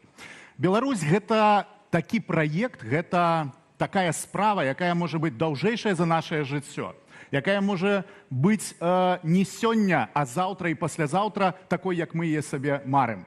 Пра гэта трэба таксама памятаць, што далёка не ўсё, што мы хочам з вами разам зрабіць, рэалізуецца сёння. Але гэта не значыць, што мы не павінны гэта рабіць. І салідарнасць — гэта адна з тых падстаў нашага грамадства, адна з тых асноў, на чым усё гэта пабудавана і што робіць нас беларусамі. У мяне заўсёды ёсць адзін такі прикол, які я распавядаю людзям, якія хочуць зразумець, а чаму менавіта салідарнасць — гэта адметнасць беларусаў. Я кажу, скажыце, калі ласка, ці ёсць у вашай мове спецыяльнае слово для салідарнасці? А у нас у беларусаў ёсць, гэта талака. І нікому не трэба тлумачыць тых, хто зараз сидзіць тут у зале з беларускімі пашпартамі, яшчэ, можа быць, не тымі чырвонамі, што прэзентаваў Франак, але нікому не трэба тлумачыць, што такое талака. Гэта калі ўсе разам збіраемся і робім штосьці для агульнай карысці альбо для таго, каб дапамагчы чалавеку, які трапіў у беду. І фонд беларускай салідарнасці — гэта проста адна з праяваў гэтай вельмі важнай справы. Але не толькі пра салідарнасць я сёння хацеў бы з вами пагутарыць. Ёсць 3 слова на літару «С», якія для мяне асабіста важныя і якія з'яўляюцца часткай пабудовы маёй уласнай асабістасці. Гэта свабода. Першае. Свабода нас усіх ад таго, каб нас катавалі, каб нас прымушалі рабіць тое, што мы не хочам. Зараз я звяртаюся да тых беларусаў, якія знаходзяцца ўнутры краіны. Вас сёння прымушаюць, заганяюць на гэтыя ўчасткі. Вы все памятаеце, што нават калі вы туды пайшлі, вы не з'яўляецеся саўдзельнікамі гэтага злачынства, таму што вас вымусілі. Тое, што ўнутры вас, яно застаецца пры вас. Ніхто гэта не адбярэ. Так, а мы вяртаемся ў студыю Белсат. Спадзяюся, Андрэй Стрыжак на нас не пакрыўдзіцца, але калі што, шаноўнае гаспадарства, асобнай трансляцыі можна будзе яшчэ праглядзець ягоны выступ на старонцы Светланы Ціханаўскай. Мы ж працягваем так асвятляць падзеі, якія ў тым ліку адбываюцца ў Менску. Вось цэнтр выбаркам паведамляе пра тое, што прагаласавала найстарэйшая асоба ў Беларусі нават на гэтых выбарах. Жанчыне 120 год, яна жыве ў Мінскай вобласці, але усе падсумаванні выбарчага гэтага дня спадарства пабачыць а 20:00. Так распачнецца наш эфір, і там будуць і цікавыя дэталі, і таксама спікеры, і вядоўцы Віталь Бабін, Аліна Коўшык у гэтай студыі. А цяпер мы пакуль падсумуем іншы івент, які адбываўся, уласна, адбываецца ў Варшаве. Гэта форум «Беларусы годны лепшага». І Сергей Пеляса з намі на відэасувязі знаходзіцца на месцы падзей, распавядзе. Я так разумею, уже завяршаецца форум. Коротко падсумуем, на твою думку, удалося, не удалося? Так, дякую, Лесь. Сапраўды, тут на форуме «Беларусы годны лепшага» выступы ўжо набліжаюцца да завяршэння. Выступы палітыкаў, экспертаў, журналістаў, грамадскіх дзеячоў. Яны былі перамешаныя з музычнымі кампазіцыямі. Выступаў гурт «Крыві», выступаў вольны хор. І сёння гэта мерапрыемства закончыцца выступам Левона Вольскага. Форум «Беларусы годны лепшага» быў прысвечаны разважанням, размовам, прадстаўленнем канцэпцыю, ідэю на Беларусь будучыні. Пра тое, гутарка ішла пра тое, як мы бачым, як выступоўцы бачаць тую Беларусь, якую трэба будзе разам збудаваць. Тут гаворка не ішла пра выбары абсалютна. Фактычна гэты форум, які адбываецца ў апошні дзень выбараў прэзідэнцкіх у Беларусі, якія насамрэч з'яўляюцца імітацыяй, фарсам, цыркам, зразумела, гэта падзея не была прысвечаная выбарам. Яна прысвечаная будучыні Беларусі. Яна прысвечана той Беларусі, якая будзе пасля гэтай імітацыі выбараў, якая будзе пасля Лукашэнкі, пасля рэжыма. І вось пра гэта і размаўлялі. Таксама гутарка прайшла пра тое, каб падтрымаць беларусаў тут і цяпер, тых беларусаў, якія былі вымушаны выехаць за межы Рэспублікі Беларусь. Людзей, якія пацярпелі, якія патрабуюць сацыяльнай падтрымкі, быў анансаваны новы праект сацыяльнай падтрымкі. Таксама былі прадстаўленыя дэталі новага пашпарту. Франак Печорка, галоўны дарад Святланы Ціхановскай, запрасіў ужо рэгістравацца і фактычна прадставіў ужо магчымасць атрымаць гэты пашпарт у бліжэйшым часе. Онлайн можна зарэгістравацца на атрыманне пашпарта Новай Беларусі. Канешне, гэты праект выклікае шмат эмоцыяў, адныя крытыкуюць, другія хваляць, але гэта рэальная альтэрнатыва у сітуацыі, калі няма ніякіх дакументаў. І нават калі хтосьці не хоча атрымаць сам гэты пашпарт Новай Беларусі, то праект ужо падштурхоўвае улады суседніх Беларусю дзяржавы, каб яны прызнавалі, напрыклад, пратэрмінаваныя беларускія пашпарты, альбо выдавалі беларусам іншыя дакументы для падарожжаў. Гэты праект нового пашпарту беларускага, ён не толькі стварае сам дакумент і сістэму рэгістрацыі беларусаў і спрашчэння падарожжа ў будучыні, але штурхае фактычна іншыя дзяржавы да таго, каб вырашыць фармальныя праблемы беларусаў, якія знаходзяцца ў іх. Натуральна, канешне, ішла размова таксама і пра палітычных вязняў. У Беларусі цяпер, на жаль, іх рэкордная колькасць. Больш чым 1300 асобаў знаходзіцца у зняволенні рэжыму Лукашэнкі. Гэта толькі па дадзеных цэнтру «Вясна». Форум «Беларусы годны лепшага» скончваецца, а ў Беларусі скончваецца апошні дзень галасавання ў гэтак званых прэзідэнцкіх выбарах. Падрабязнасці пра тое, што адбываецца ў Рэспубліцы Беларусь, якія рэакцыі ў свеце на гэтыя падзеі будуць у выбарчым вечары, а я прапаную скончыць нашу трансляцыю адсюль з форума «Беларусы годны лепшага», які быў прысвечаны будучыні Беларусі, той Беларусі, якая будзе пасля Александра Лукашенко. Так, Сергей, я бачу, што ты ўжо хочаш уцячы, і сапраўды у нас літаральна 2 хвіліны засталося. Кароткае пытанне на 15 секунд адказ. Вот все кажуць, што все, ад апазіцыі нічога не залежыць, ад беларусаў унутры нічога не залежыць. Што ты там пачуў нешта аптымістычнае, што ад нас штосьці залежыць? Ну, я бы не сказал, что от белорусов ничего не залежит и что от оппозиции ничего не залежит. Все-таки давайте не забывать про то, что белорусские демократичные силы на чоле со Святланай Тихановской, яны з'являються фактично адзіным легальным, законным прадстаўніком Беларусі па-за межамі. Яшчэ до того, як быў запланаваны тэрмін нават прэзідэнцкіх выбараў Беларусі на сёння, Святлану Тихановскую запросили на Мюнхенскую конференцию по бяспецы. Мюнхенская конференция по бяспецы адбудзецца праз некалькі тыдняў у Нямецчыне. Гэта самая ўплывовая палітычная канферэнцыя ў свеце. І той факт, што ее запросили прадстаўляць Беларусь не ў якасці эксперта ці праваабаронцы, а ў якасці палітычнага прадстаўніка, азначае, што Захад, вольны свет надалей прызнае Святлану Тихановскую і беларускія дэмакратычныя сілы, беларускае грамадства ў якасці афіцыйных прадстаўнікоў Рэспублікі Беларусь за мяжой. І пра гэта ж сведчыць тое, што і выбары імітацыі, якіх адбываецца сёння ў Беларусі, дакладней скончваецца ў гэтыя гадзіны, яны не былі прызнаны, іхныя вынікі, іхны фармат не быў прызнаны яшчэ да таго, як яны пачаліся. Фактычна, гэта параза рэжыму Лукашэнкі. Увесь свет убачыў 4 гады, што Лукашенко прайграў, а сёння мы бачым яшчэ одно пацверджанне таго, што ўлада Александра Лукашенка Беларусі незаконная. Дзякуй, Сергей. Сергей Пеляса з форуму «Беларусы годны лепшага». Шановнае гаспадарства, так, я толькі падтрымліваю Сергея пра тое, што ставце лайки, упадабайкі нашай цяперашняй трансляцыі, а таксама той трансляцыі, которая ўжо выстаўлена на анонсе ў Ютубе, і яна распачнецца ў 20:00 па Менску. Там будуць сабраныя ўсе цікавосткі дня, што адбываліся ў Менску падзеі, а таксама тыя падзеі, які адбываліся ў Варшаве. Тут будуць спікеры, госці, Аліна Коўшык, Віталь Бабін. Вядоўца чакаць вас будуць у студыі, а таму робім толькі невялічкі перапынак. Заставайцеся з намі, ну і жыве!